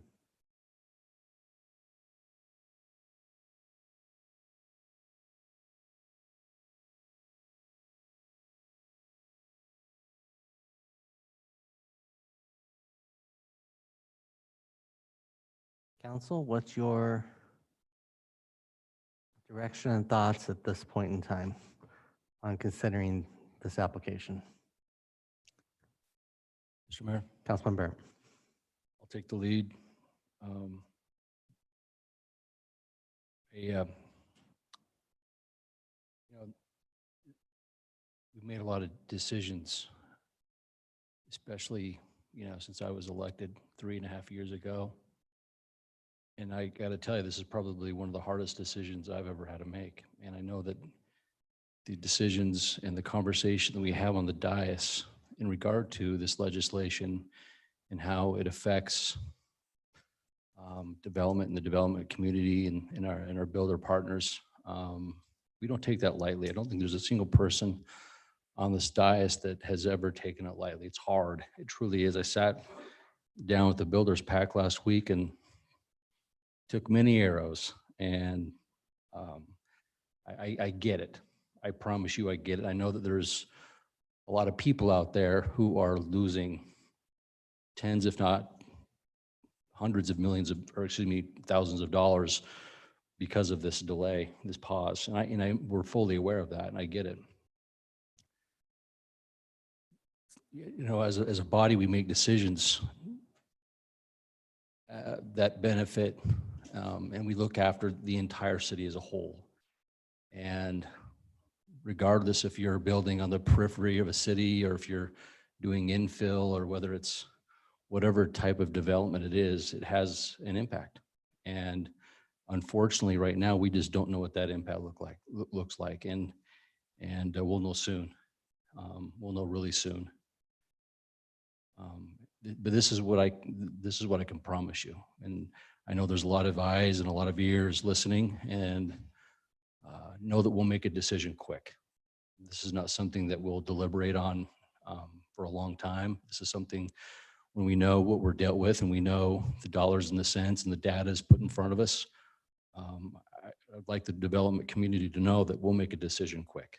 This is not something that we're going to sit on our laurels and deliberate for a long, long time, because we do take this very seriously, and it's been hard. And so I don't want to ramble on for too long, but I just wanted to make it known to yourself and others that might be listening that it's been tough.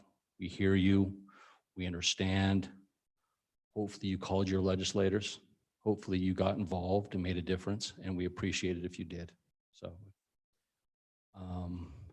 it would be my recommendation and as council president to continue this. I don't know. I'll open up for discussion with my fellow council members and get their thoughts and opinions, but that would be my personal recommendation, sort of consistent with how we've been the past couple months.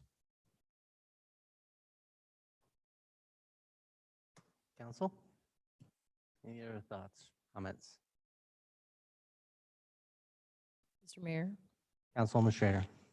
I agree with Council President Burnt. I think, this is on the governor's desk, and hopefully he's thinking hard about this and he's going to make the right decision and support cities across Idaho.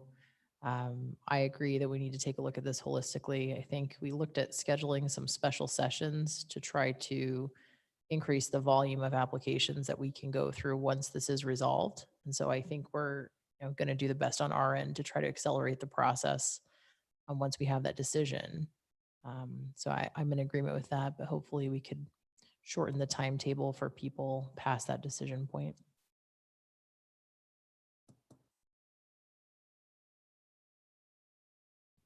Mr. Mayor. Councilman Hoagland. Just a comment. I agree with Councilman Burnt regarding the situation and where we are and the unknown. We have to sit down and make decisions with the information that we know is going to come, depending on the action that is taken. And we just have to go forward once we know. So, but until we know, I'm not comfortable moving forward on anything at this time. So I think a slight, one more pause. I know time is money, but unfortunately in this situation, we have to do that to make the best decision possible. Mr. Mayor. Councilman, whoever you are. Kavanagh. I'll be playing the part of Councilmember Kavanagh tonight. Kavanagh. Mr. Mayor, thanks. We as a body made a decision a number of months ago that we wanted to wait and see how this legislation would impact us. I don't think that we know quite how this legislation is going to impact us yet. And so it does make it a little premature. It may be beneficial, Mr. Mayor, for either a memo or a presentation from finance to us, maybe in our next workshop, about if this is signed, how that impacts us. If it's vetoed, then we know how that will impact us. That we can begin to resume some of our normal council decision-making process as we've been doing before the legislature came. Councilman Cameron, that's already in the works. It's queued up in theory for next week's workshop, with the ability to make the decisions starting as early as next Tuesday based upon that information. if council is comfortable at that point in time. That's fantastic.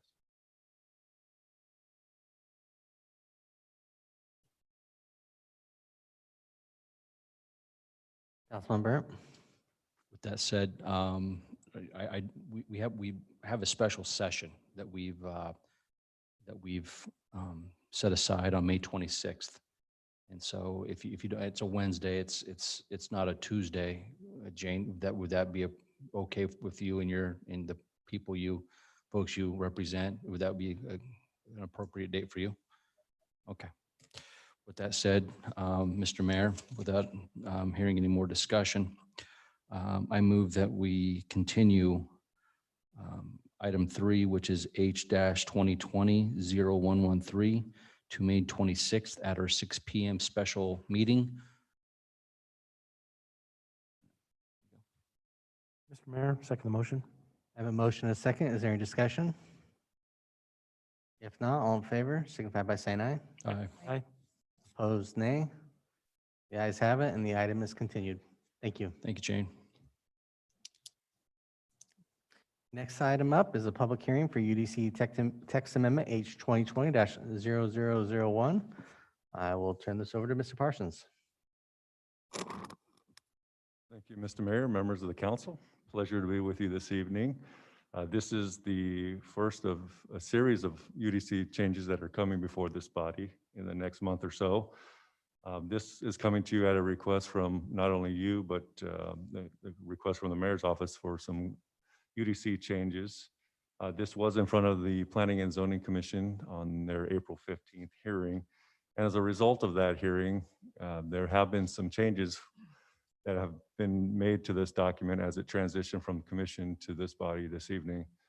And so the 4 areas that we're addressing this evening have to do with our height standards in our Old Town District. This body remembers, the council remembers, there was an application before you for the Berea subdivision where there was some conflicts with the irrigation requirements in the city code. And we wanted you directed staff to get those discrepancies corrected. So we have done that as part of this update.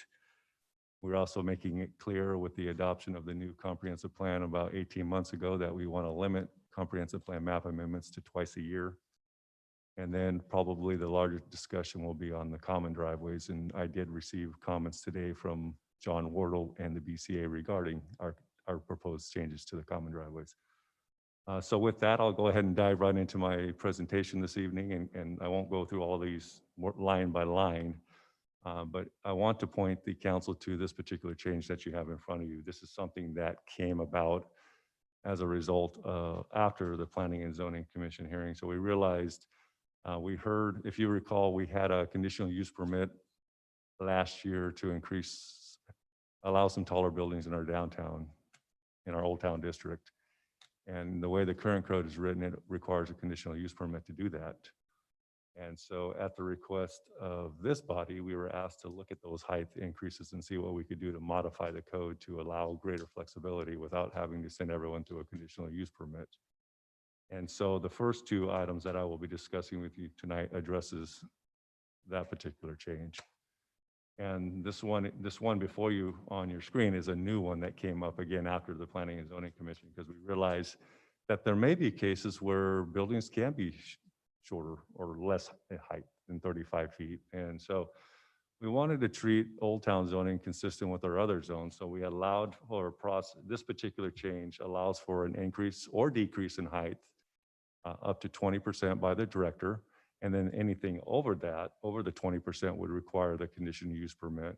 And we're also proposing that they cannot increase any more than 50% of the maximum height increase. So that would allow up to a 150-foot tall building in our downtown core area. So we're not opening it up to all of the Old Town zone. We are limiting it to just the city core at this moment until we determine whether or not we're going to have more districts or URD districts established in our downtown area. We want to make sure we take an incremental approach to raising our height in the downtown area, make sure it's in the right locations for that height. So again, in your motion tonight, if you do support this recommended changes before you, I would ask that you include that in your motion, and I'll make sure that that gets to the legal department when we ratify the ordinance for the UDC changes. Any questions on this particular change as a transition? Thank you. The next one does deal with that actual increase in height. So currently we. Councilman Burnt. Sorry, Bill, I think Councilman Strader had a question. Yeah, Mr. Mayor. Councilwoman Schrader. Thank you. Yeah, before we move on, because I know how maybe I'll forget about it. So with that additional change, what would be the, I guess then, if you could just translate maximum height into the number of stories you think that translates into, that would help me kind of wrap my head around it. Mr. Mayor, members of the Councilwoman Strader, it depends. I mean, it can vary depending on the height of the stories that the architect's designing. But I can tell you, I believe, if I'm not mistaken, I believe the Union 93 building is going to be 5 or 6 stories, if I'm not mistaken. So that's 100 feet tall. So you can imagine probably a 8, 9, 10-story building in downtown. Mr. Mayor, quick follow-up. Councilwoman Schrader. I guess just a quick check-in that the fire department has had a chance to see this proposed change, especially with the deviation. And I guess it's just coming from the concern of ensuring that we have maybe that second ladder truck and we're ready for that. Mr. Mayor, members of the council, this change came about beginning of this week. So no, they have not seen the specific language except for what I'm presenting this evening to you. Chief. But they were good with the 100-foot height increase. They were part of that discussion. Yeah, Mr. Mayor and Councilwoman Strader, I think at that point, once you get up to a certain point, they just don't make a truck that is that big. So that's where your secondary devices for sprinkler systems and life safety systems and smoke detectors and everything else that's built into that building comes into play. So we have a 100-foot ladder truck that we currently have. The new one is going to be 100-foot also. So it's kind of, we're limited to that no matter what. They do make taller trucks, but you get to the point where you don't utilize them for a building that's 120 feet tall. So we're okay with the proposal. I don't see a problem with it at all. Mr. Mayor, quick follow-up for the deputy chief. Councilwoman Schrader, you're recognized for 3 minutes. Oh, nice. Thank you, Mr. Mayor. You don't Sorry, have I know to. I'm- So you don't have to come back and ask for follow-up time. Just- Okay. I guess just a question, do you feel comfortable with the rest of our building code and that we're addressing the other elements that may be needed for taller buildings? And maybe that's a follow-up, but just to make sure that, we're, I assume at this point, they're not stick build anymore if they're up to 5 stories. I assume that they're, that we're enhancing the safety element if a ladder truck can't reach the top floor of that building. So Mr. Mayor and Councilwoman Schrader, so the building code dictates typically how things are built.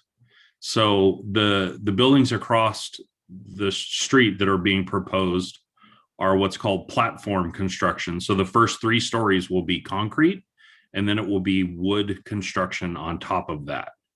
So there's codes out there that dictate if you're going to go this many stories, it has to be built this way. That's the purpose of the building code and the fire code and everything that goes along with it. So whatever is built is going to meet code. It will have to meet code.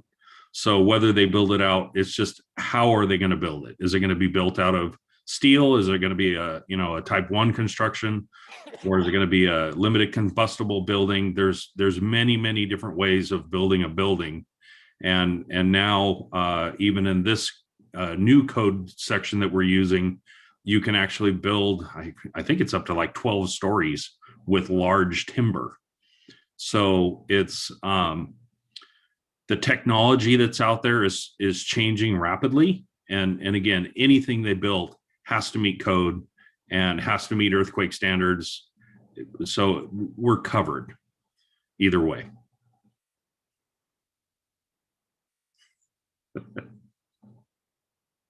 Thank you. I guess if you've reviewed the building code and you feel that the way that it applies now, if we're going up this high, is adequate to protect people, that gives me a lot of comfort.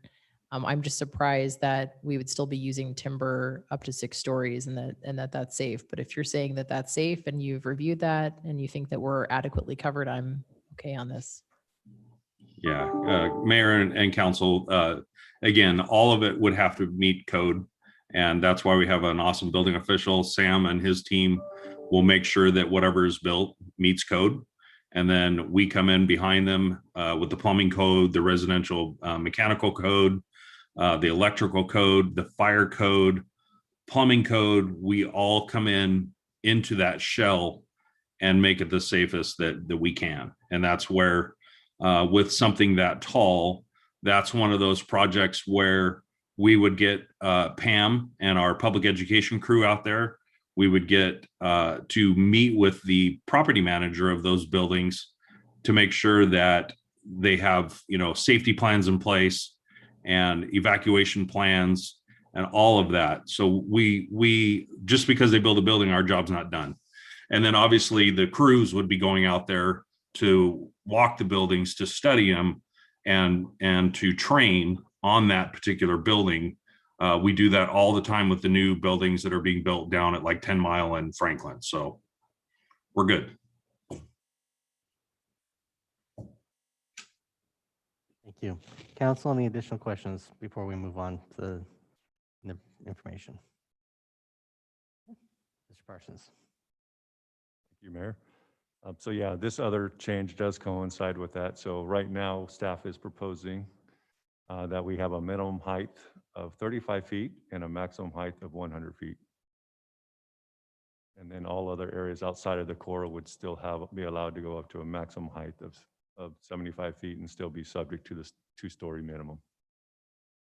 Again, this is an incremental approach. Let's see what works in our core and then see if we need to adjust code as we see the growth happen in downtown and we start advancing our planning tools.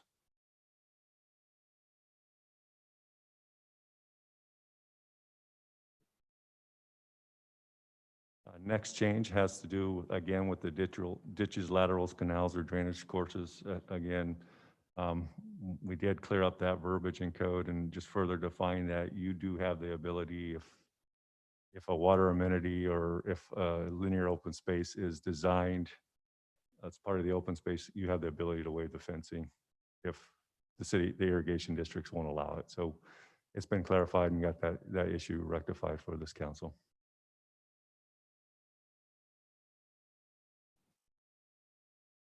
Mr. Mayor. Councilman Cavanagh. Couple questions about this one, Bill. Let's start with maybe letter E. Where it looks like we striking out the public hearing, and maybe I'm always a little sensitive to this, but can you help maybe walk us through what we're gaining by eliminating an opportunity for the public to participate in the process around this? Sure, that was part 2 of this section, but certainly I'm happy to move to this one if you don't have any concerns with the first change. But this is one where a lot of times when applicants come forward with the preliminary plat, they might not have all the irrigation district's comments, or they may get hit. Sometimes we have an overall arching irrigation district, but then there's sub ditches underneath them that all Nampa Meridian does is provide water to them, and they're sublateral users, and we don't get comments from that group. So for example, if that's the case, then we may have a final plat that shows up on our desk, and all of a sudden we see an easement going back across somebody's backyard, and the easement called out, and we're like, where did this come from? It wasn't part of the plat. And so the only remedy to get that corrected is to come back before you through a public hearing. We can't even do that through a final plat, because a final plat is a public meeting process. So what this is trying to do is allow you the ability to take that under consideration when a final plat comes in, rather than having the applicant go back through the process just to have another public hearing.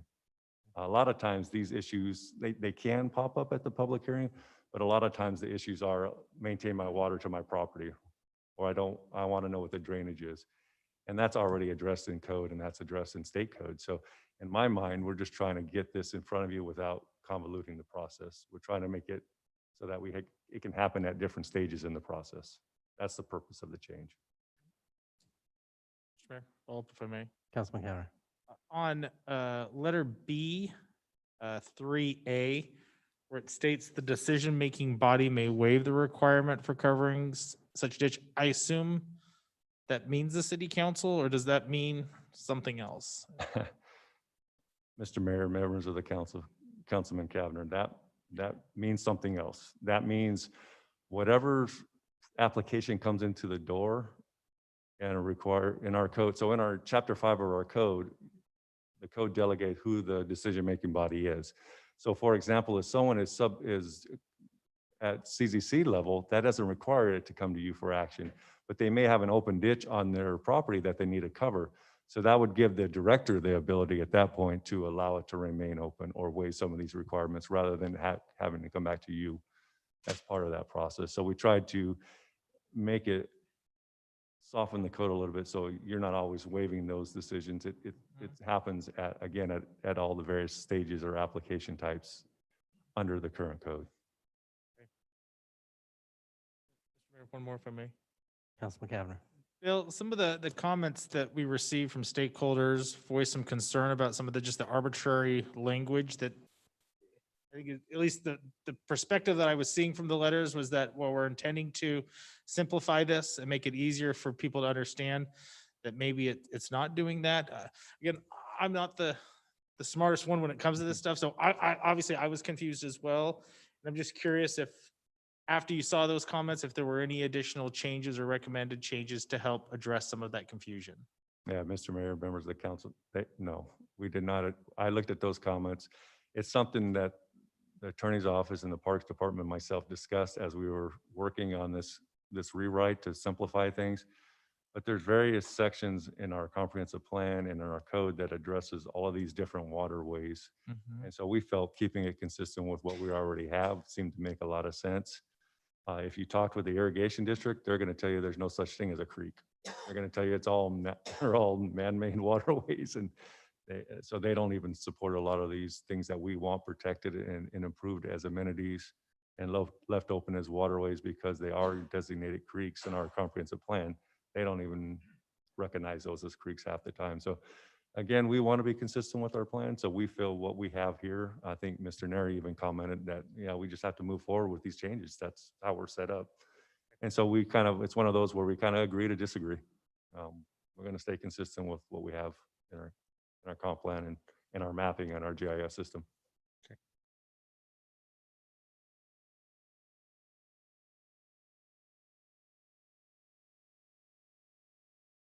The next change is again very simple. We're just reinforcing that comprehensive plan map amendments only happen twice a year. That would be June 15th and December 15th. So hopefully this body is happy with those changes. And then the last item is the common driveways. And I'm sure you've probably seen a lot of the discussion around this as well.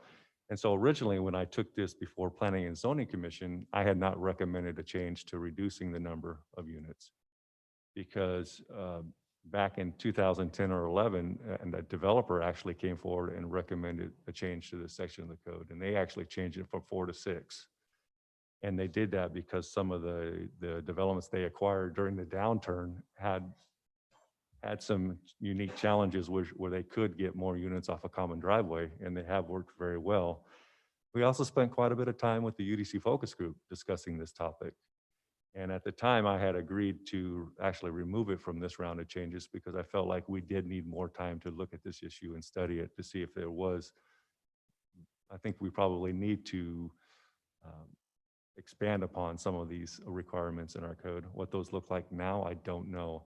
What I can tell you, if you had a chance, when I was at Planning and Zoning Commission, I did learn that Eagle actually removed common drive standards from their code, and they recently now going the other way and going back to adding them because they do provide a benefit for infill development. So with that being said, the Planning and Zoning Commission, and I know this body has on multiple occasions, actually reduced the number of units that take access off a common driveway. And so the Planning and Zoning Commission's recommendation to you was to go from 3 to 6. But they did, if you had a chance to look at the record, Commissioner Holland did recommend at least look at 4. You know, if you don't support 3, it's her recommendation would at least be to entertain 4. So I tried to stay with the commission's recommendation to you and change it to 3 from 6. And then also I added some flexibility for the city engineer. And I also require that common driveways be added as a common lot instead of an easement. And that was in support of our Public Works Department. You probably heard time and time again through the public hearing process that we want our infrastructure in common lots or in right-of-way. And depending on whether or not you have a water, sewer easement, or a combination of easement, that width of that easement can be anywhere from 20 feet up to 30 feet. And so I thought if we are going to allow mains to be extended in a common driveway, why not be consistent with our standards, which would be 20 feet for a single easement and 30 feet for a combined easement. And I ran that by Public Works and Warren Stewart, the city engineer, and he actually liked the proposed change. It gave him the flexibility to determine what we need in order for them to maintain our infrastructure if it were to be extended. You can see in the public testimony, a written testimony, that some of the comments were negatively received and did not thought it was too arbitrary. But to me, this is pretty consistent with other language in our code. And then the other item that I added was we've been getting a lot of these common driveways where people are just basically doing permabark along the common drive and not landscaping it. And I wanted to be very clear that if we are going to have landscaping along that common driveway, that it need to be vegetated and enhanced so it looks attractive as part of the development. So that's why you see the change to number 5. So in long story short, again, a lot of discussion around this, a lot of, you can see from John Wardle in his public testimony, he does support the change, but he has requested that you increase that from 3 to 4. And he also supported the Planning and Zoning Commission's recommendation to allow this to happen on a case-by-case basis through the alternative compliance process. And even at 6, it still remains eligible for alternative compliance. We just have not approved any more than 6 off a common driveway. So with that, again, staff is open to changes that you may have this evening. You probably saw on the record the different testimony from Dave Bailey, Cornell Larson, Laren Bailey, and Dave Jorgensen. And then as far as discussion by the commission, it was, again, these common drive standards, the height in the Old Town. Some of the commission felt it should be higher, and that's why we made those changes this evening.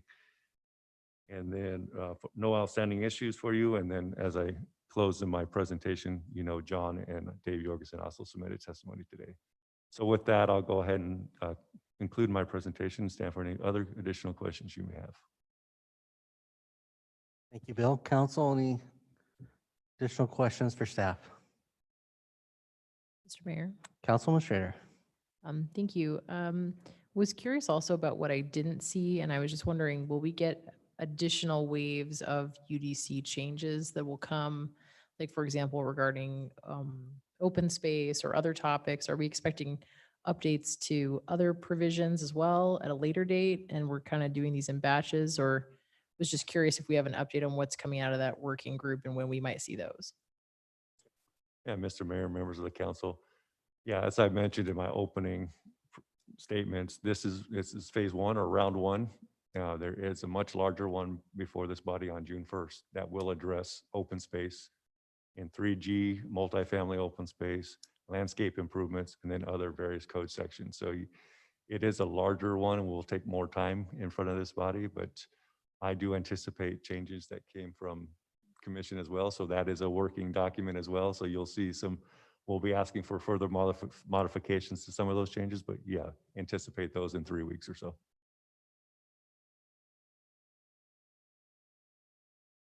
Council, any additional questions for staff? Councilman Cameron. Bill, just from a process standpoint, can you walk council through, as I was reading the minutes for the Planning and Zoning Commission, I think some of this was vetted through the UDC steering committee and some of it wasn't. Can you walk us through kind of how that process played out and what was determined to be shared with them and why? Yeah, Mr. Mayor, members of the council, all of these 3 of the 4 changes here have been vetted through UDC focus group and also shared with the BCA. The one that has not been changed was the one here for the laterals and courses, because that came about as a result from this body and you having to deal with that issue a month or so ago. And that's probably why you saw the commentary around it as soon as it came out. But as soon as I had the draft done, I did send it out to them for review and comments, and that's why you see that as part of the record.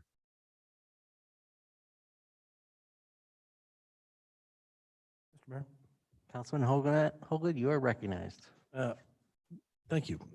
Bill, I just wanted to make sure I understood the 6 to 3 to 4, because I went through the planning and zoning minutes and going through that, and it was brought out in the letter as well, that there was also the backup alternative by the commission recommending that, well, maybe it could be a maximum of 4, and you do the alternative compliance following that. So I was a little bit puzzled on where did they really settle? Was it 3 or was it 4? So can you give any clarification to that? Mr. Mayor, members of the council, Councilman Hogan, that was definitely Lisa's motion. Is she said, I like 3, but if would recommend council look at 4, and then Commissioner Seal said, well, I would be okay with 4 if we went through the alternative compliance process. But ultimately, I kind of erred on the side of caution, went with 3 with anticipation that this body would more than likely recommend 4, and then we would go through that alternative compliance process as it's currently written in code. So I did kind of gamble a little bit on tonight's proceedings, tried to anticipate what you might be doing. But again, I don't have a crystal ball, but I'll go ahead and stand for any changes you may want requested this evening and make those happen if that's your desire. Mr. Mayor. Yes, Deputy Chief. Hi there. Mayor and City Council, I just wanted to comment on that also. The longer the common driveways are, the more difficult it is for us to service them as a fire department.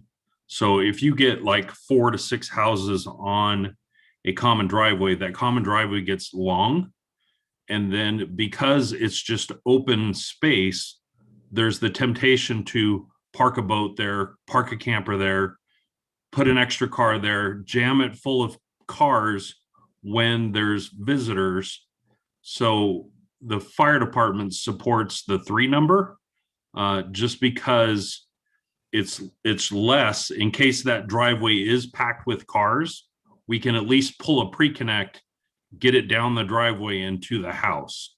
So some of these ones that we've had in the past where they're super long, it makes it a challenge for us. And I just wanted to make that comment. Thank you.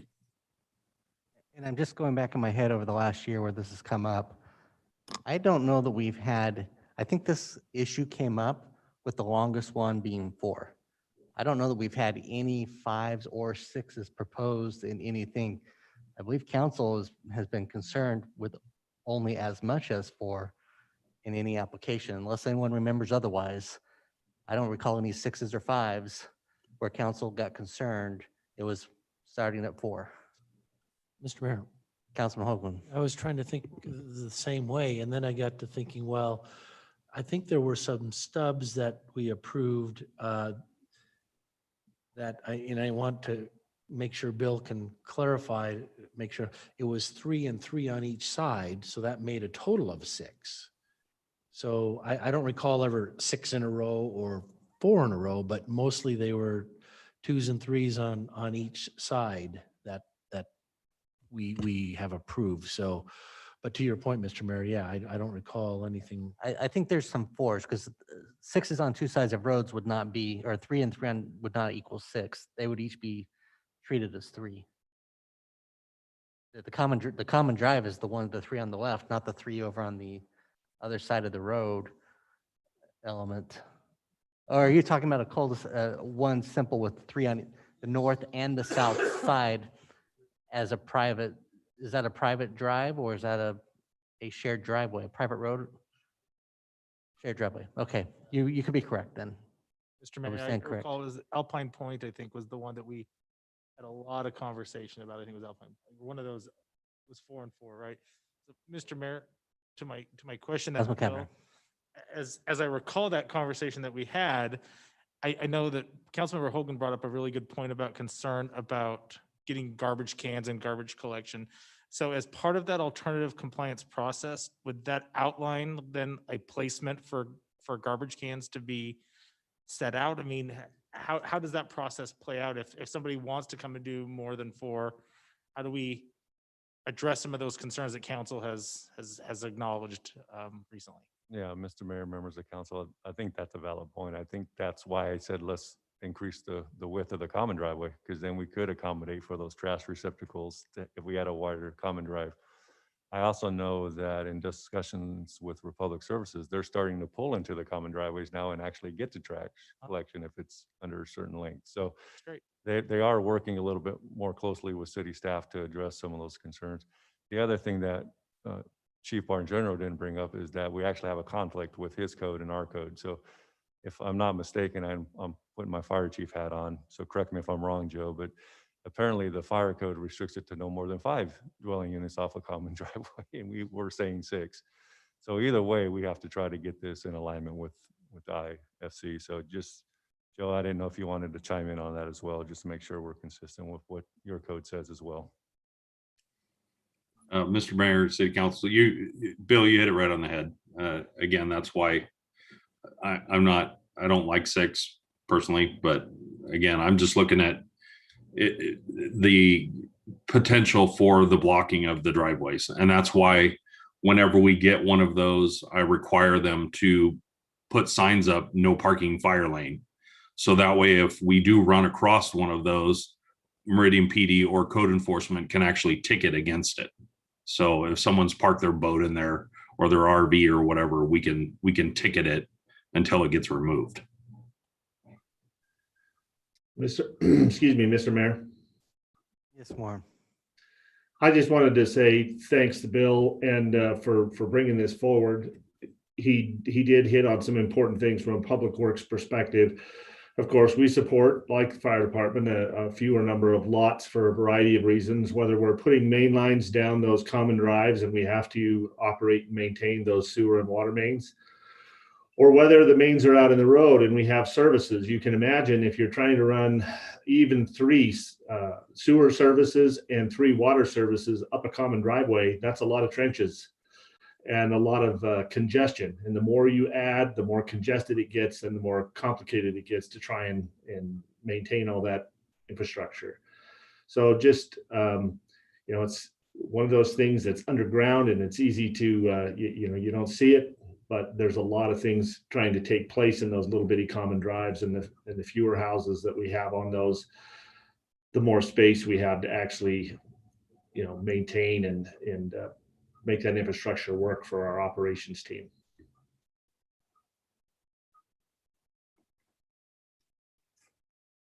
Council, any further questions for staff? Okay, this is a public hearing. Mr. Clerk, do we have anyone sign up to provide testimony on this item? Mr. Mayor, we had no advanced signups. Okay. If there's anybody in the audience that'd like to come forward and provide testimony, please do so now. You'll be recognized for 3 minutes, or if there's anybody online, well, we have ACHD online. If they would like to provide testimony, I'm sure they can unmute themselves and raise their hand to do so.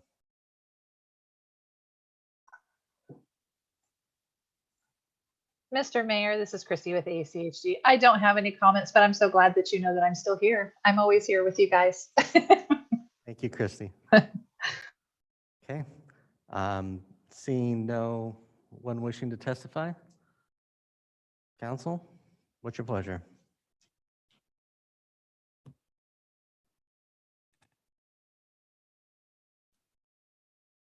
Mr. Mayor. Council Administrator. Just on the common driveways, maybe just a comment. I personally would fall on a preference of more of 3, maximum of 3 units.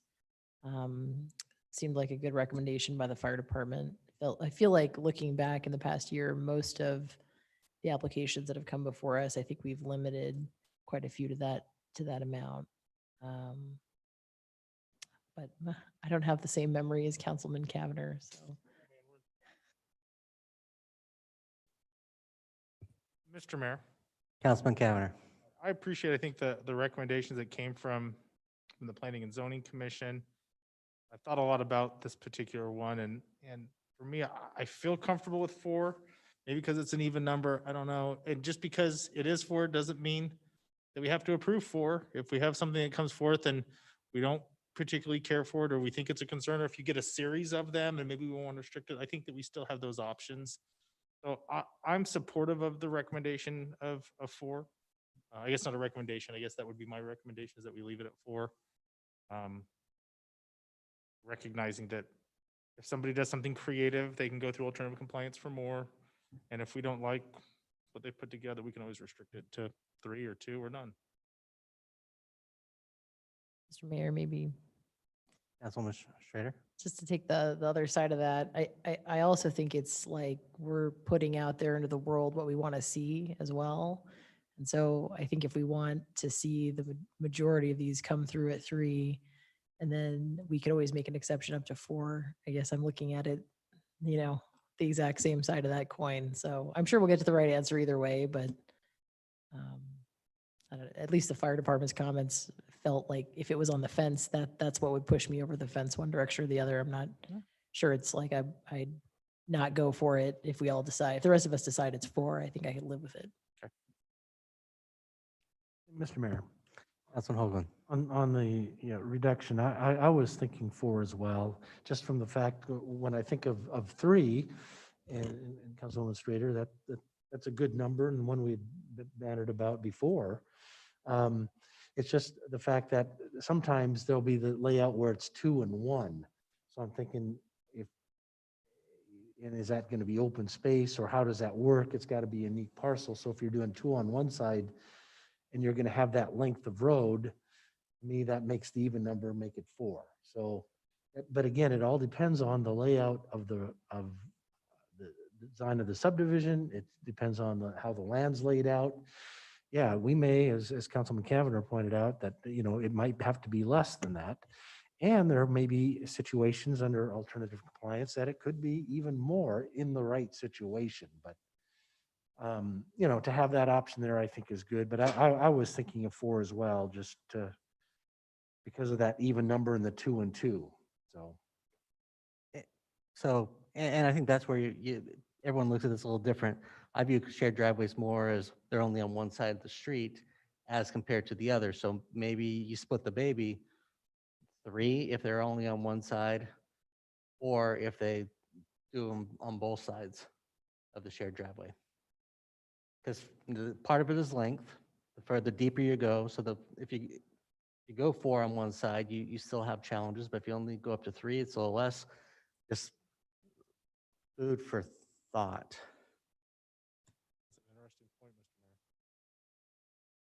Yeah, good point, Mr. Mayor. I might continue the discussion. And that's, and my only hesitation on that is that's a big change. I mean, right now, if we go from 6 to 4, what is that, a 33% reduction in the number of sites, units? You go to 3, that's a 50%. I can do that math right there, 50% reduction in the number of units.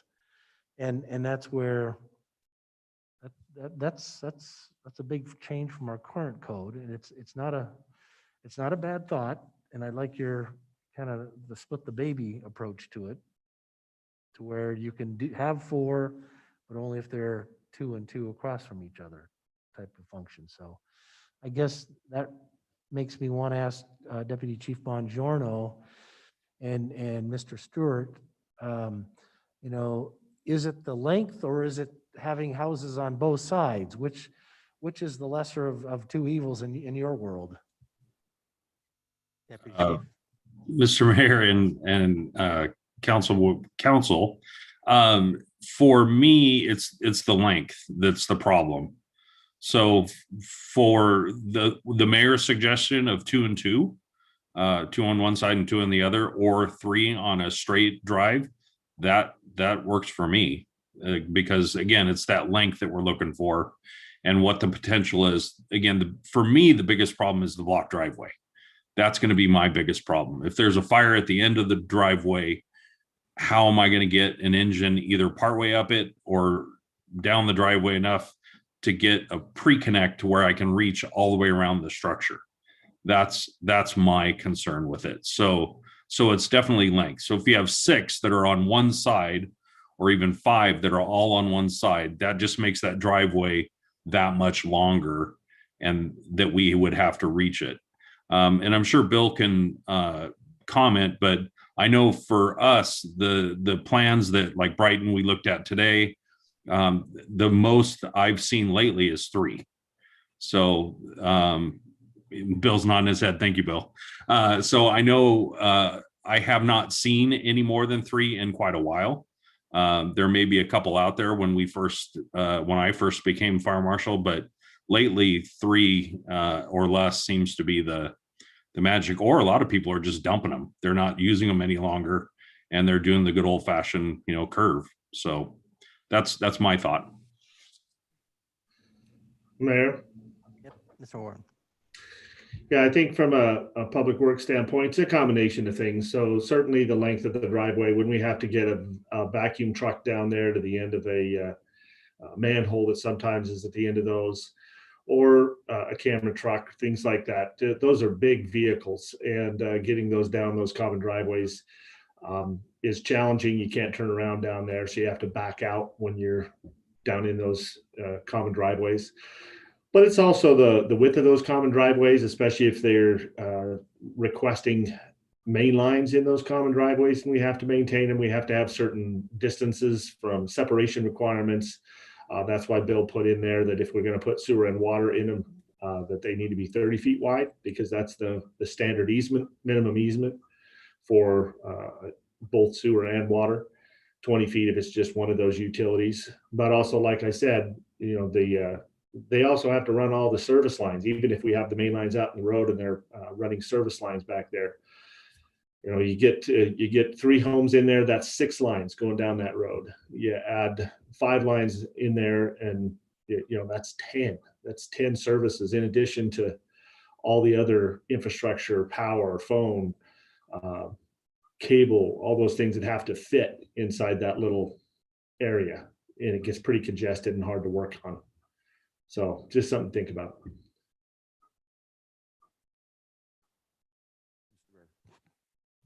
Mr. Mayor, members of the council, the other thing to consider is I think on a lot of them you've seen over the last year, the common drives start behind another residence that's already facing the street.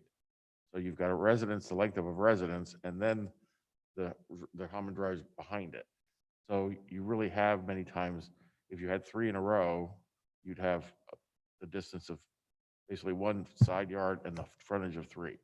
So it does get pretty lengthy beyond 3. So. Mr. Mayor, Councilwoman Schrader. I guess just thinking out loud, but would it be possible to maybe take another look at it and move a little bit away from measuring it by units and have the fire department create something more centered around the length or the distance that the maximum distance, instead of pegging it at 150 feet? Looking at that differently, like the length from where I assume you hook the water up to the end of the longest driveway is a certain distance. I don't want to get too creative, but maybe that's something to look at. It sounds like the main driver isn't necessarily the number of units. It's really a fire department concern and a utility concern. So, Mr. Mayor and Councilwoman Schrader, so there's code that that addresses your questions. So the 150-foot long driveway is for backing purposes, and then on top of that, we have, if the building is not sprinklered, then that's where that 150-foot pre-connect comes into play, to wherever my fire engine stops, I have to be able to reach all portions of the structure with a 150-foot pre-connect. And so during our pre-app situations, that's where I bring up those concerns to the developers. I believe it was Southridge up on the hill at Overland. There was, I believe it was 4 lots where the driveways were long, and by the time they put the structures on the lots, there's no way I could reach them with 150 foot pre-connect. So what we ended up doing was the planning group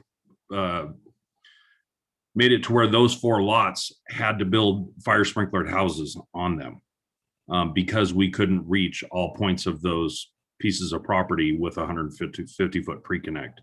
So your concerns are covered in code. And then we try and catch them during these pre-apps and everything when we're doing the designs of the subs. I guess not to beat it to death, but then I guess if you're covered there, then I guess my question back to you to sort of turn it around would be that what makes the difference in your mind between 3 and 4 from a fire department perspective? Mr. Mayor, Councilwoman Strader, I think again, it depends on how it's laid out. And that's where if it's straight, like Mr. Neri was saying, if there's no house and it's just 1, 2, 3, 4 in a row, and they're only, they're 40 feet wide lots, then it's fine. There's not an issue. But if there's a house and then 4, now we have, maybe 100-foot lot with 4 40-foot lots. Now we're over 240, 260 feet long. So that's a problem anyway. So again, that's something that we look at when we do these pre-apps and when we're doing the platting of the properties to make sure that they meet code.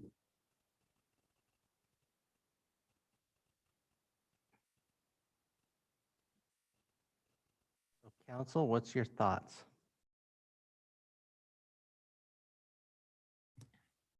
Mr. Mayor, Councilwoman Schrader. I guess what I'm hearing is it sounds to me like 4 would be okay because the fire department's pre-planning process would catch a layout with 4 units that is inadequate from a fire perspective and that our code already covers the majority of their concerns. I think that's what I'm hearing. So that would be my view now. I think what you also heard is the fire code allows up to 5. So if you just want to go by code, but I guess I go back to what has this council been willing to approve and consider? That's why this is here before you, because this body was having struggles with what they were seeing. And I'm pretty sure you have not approved anything over 3 on any common driveway. I don't care on a personal level. I think that it's just, what are you willing to consider when these come forward? If you're going to put 4 in the code now, I highly encourage you to let 4 go if you see 4 on a plat as a general, that's what the development community wants to know. They want some consistency in this issue. So whatever you put down, I hope we don't have an amendment in the future to reduce them down. That would be my guidance to you all. Mr. Mayor, question for Bill, I think. Under the common driveways, item 3, it provides a maximum length of that driveway, 150 feet. We heard Deputy Chief Bongiorno speak to that. So if we are trying to play with numbers of units, oh, is it 3, is it 4, do we do 2 and 2? That is still there in code, 150 feet we're allowing. Does it even come to a number that's going to be 100 feet, or it's going to be 125, or that sort of thing? I don't know. An R8 versus an R2, those are very different lengths of consideration. Right.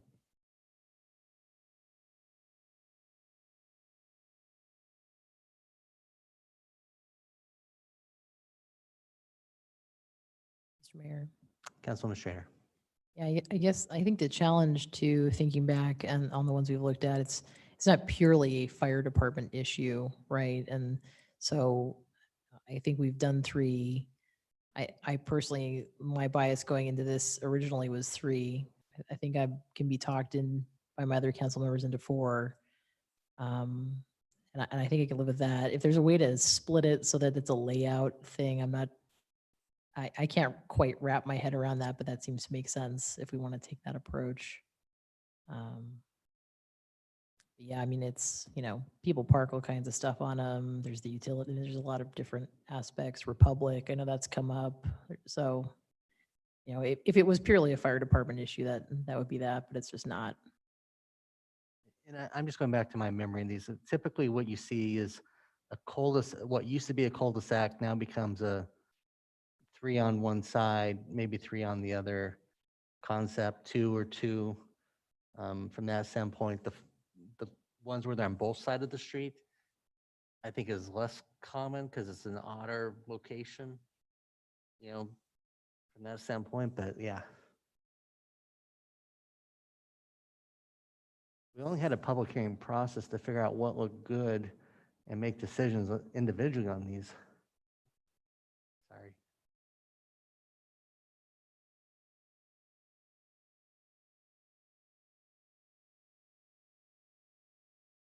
Mr. Mayor. Mr. Neri. Additional food for thought is the ability on these are right now have been mostly through the annexation process. So that you have had the ability to sort of do that, but you're going to have zone property that's going to allow this. And if you may never see the 4 unless it's 3 is the max, unless there's an exception that they have to come to the council for. Otherwise you will see 4 and you won't see them until they want 5. So I guess that's the decision point for the council. What are you comfortable with somebody building without them coming back to this council for your review? It's easier to go up than it is to go down. And as the mayor said, if you find 4 becomes an unworkable one, to try to go down is a real impact to the development community as well. To go the other way, not so much.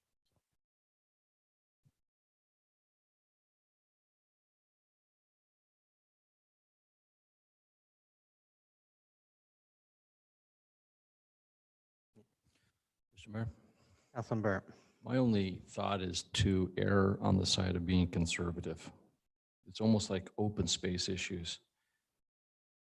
Unfortunately, they're going to go by code and they're going to do what they're able to do. And a lot of times they, you know, if it's 4 homes, they're probably going to put it 4 homes. And so the last thing that we should be doing is wanting it to be, you know, 3 homes or lower, but that's not what the code says. So consistency, like Mr. Mayor pointed out, extremely important in these decision-making process, I think. And I'm probably the lone odd duck on this one, but I've never heard anyone complain about their shared common driveway. I think it's a personal preference for the large part of what we think is appropriate in this case. And then it derives around parking and mailboxes and trash trucks or trash collection and the impacts.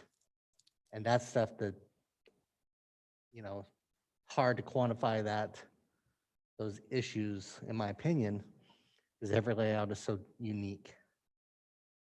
So good luck.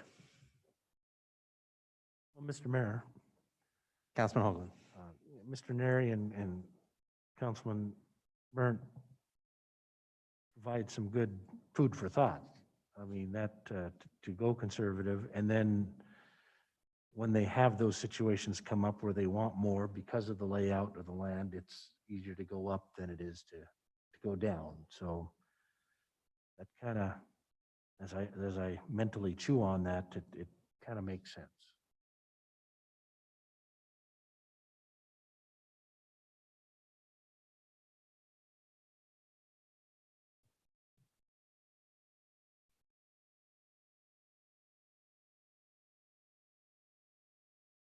Mr. Mayor, Councilman Cavanagh.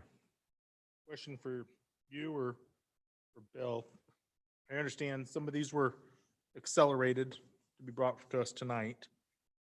Is there an immediate need for us to render a decision on this evening?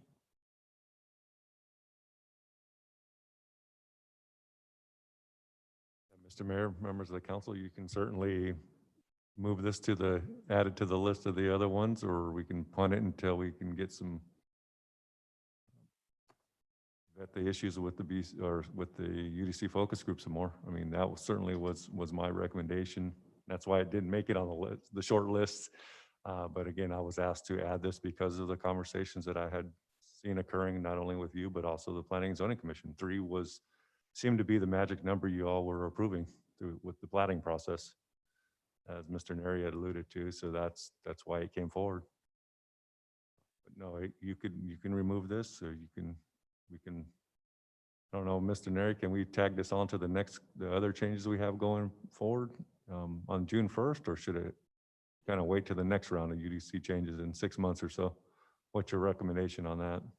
Well, Mr. Mayor, members of the council, I think this is a recurring, and I guess, I don't know, Councilman Cavanagh, if you just want some opportunity to kind of ponder this, not necessarily delay it a great deal of time. We could, certainly you can continue this a week or 2 weeks.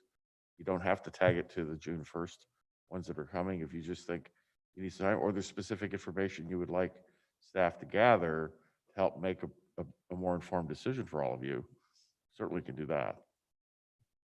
Mr. Mayor, Councilman Cavanagh. I certainly wasn't suggesting we continue this out for 6 months. I was thinking more in terms of, I appreciate the conversation here tonight, and there's a couple of these that I would like to kind of ponder on. I think for me also 11.3A6, maybe it's an opportunity to sit down with staff and get some better clarification as to how that reads. I'm a little sympathetic that we heard some communication from a couple of stakeholders that were concerned about some of the subjectivity of the language. And so that's a piece that's hard for me to get my head wrapped around when I don't fully understand it, and those that are the experts have an issue with it. So if council wants to move forward tonight, I'm okay with that. But if there are others that would like a week or two to marinate on it, I'm supportive of that as well.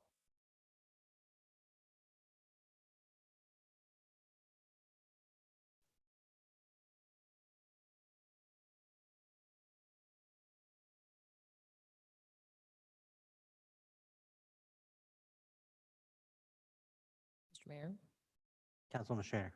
I don't think it would hurt to take a week or two to ponder. Maybe come back and make a decision at that time. People have a chance to like mull it over, chat with staff a little bit. The comprehensive plan amendments one seemed like a very straightforward decision to me. So I don't know if we can actually split them off and make decisions on some tonight and not others, or maybe it's just easier to continue it a week or two. I'll defer to the others if they want to see that as well. I think a week or two would be fine, personally. Mr. Mayor. Councilman Burt.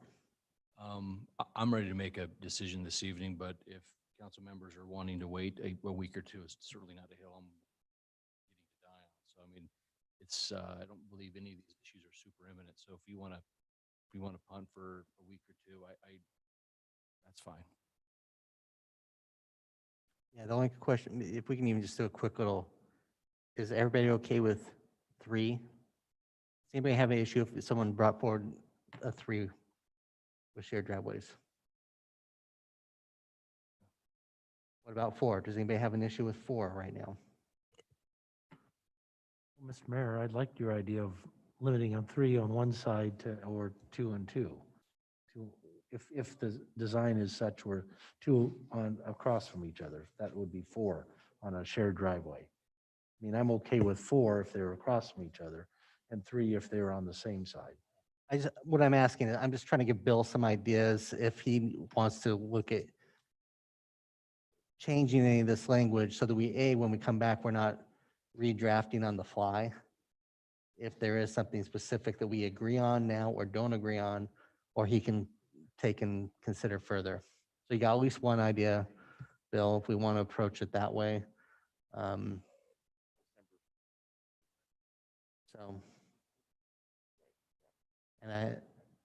It seems like Councilman Borden had a strong viewpoint on this issue, I remember, and maybe his voice is one that's needed to help not create a tie, even though I'm happy to break one if necessary, if we move forward on this in 2 weeks and we're still questioning. It's not worth, we can wait a week or two. A week. Yeah, Mr. Mayor, I'd like to wait. I think we're talking about some things that might get clarified even further if we have some more input. some of our community partners out there. And there's further discussions with Public Works and Fire Department and Community Development and all kind of coalescing around some of the things we talked about. And the picture might become clear by then if we wait a week or two. Maybe it would also, Mr. Neri, I don't know, can staff reach out to the two council members who are not here and ask them specific to this issue? This is legislative. Yes, they can. Maybe that would be helpful too, to see if they have a strong opinion based on what you've heard today. Or a great idea or a solution. I just would love to come with draft language next time, so we can move it forward at that point in time. Mr. Mayor? Councilman Burnt. Sorry. Mr. Mayor, if we were to continue this bill, what date would you want us to continue to? Right now, we have 4 hearings on May 18th, May 25th, we have 3 hearings, and then we have a special session, which we have 1 hearing. I don't think this is going to take a lot of discussion when it comes back. I feel like it's going to be fairly quick. And so is there a date that you prefer? Your special hearing is fine for me, or even June 1st, because we're going to have the other one, so we can get this one out of the way and then move forward right into the other ones. So whatever your pleasure is. Mr. Mayor, Councilman Cavanagh. Council President Burnt, Bill, appreciate the offer to loop them together. I almost think since we've got them separate, let's keep them separate and not kind of get into more minutia. So, I mean, if we've only got 1 hearing right now and that special session, this isn't going to take that long. I'm supportive of us moving it to that one and maybe having it be our last item on the agenda so we can do all the land use stuff first, as opposed to having our customers sit here while we discuss UDC, whether application's kind of hanging. Whoever makes the motion, make it May 26th. Mr. Mayor, Councilman Cavanagh.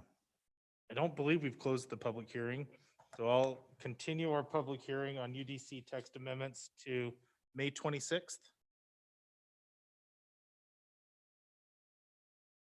Second. I have a motion, a second, to continue this item to May 26th. Is there any discussion? If not, all in favor signify by saying aye. Aye. Opposed, nay. The ayes have it. Council, anything under future meeting topics? Mr. Mayor, just Councilman one Hoagland. item, and I don't think it's really a future meeting topic, other than the fact that on June 1st, I will be out of town and won't be back in time to make the meeting on June 1st. So you guys can talk about me, so there's the topic. That's first on the agenda. I'm glad to talk about you like that, Mr. Hoagland. Okay.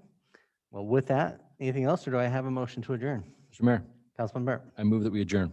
Second the motion. Motion, a second, to adjourn. All in favor signify by saying aye. Aye. Opposed, nay. The ayes have it. We are adjourned.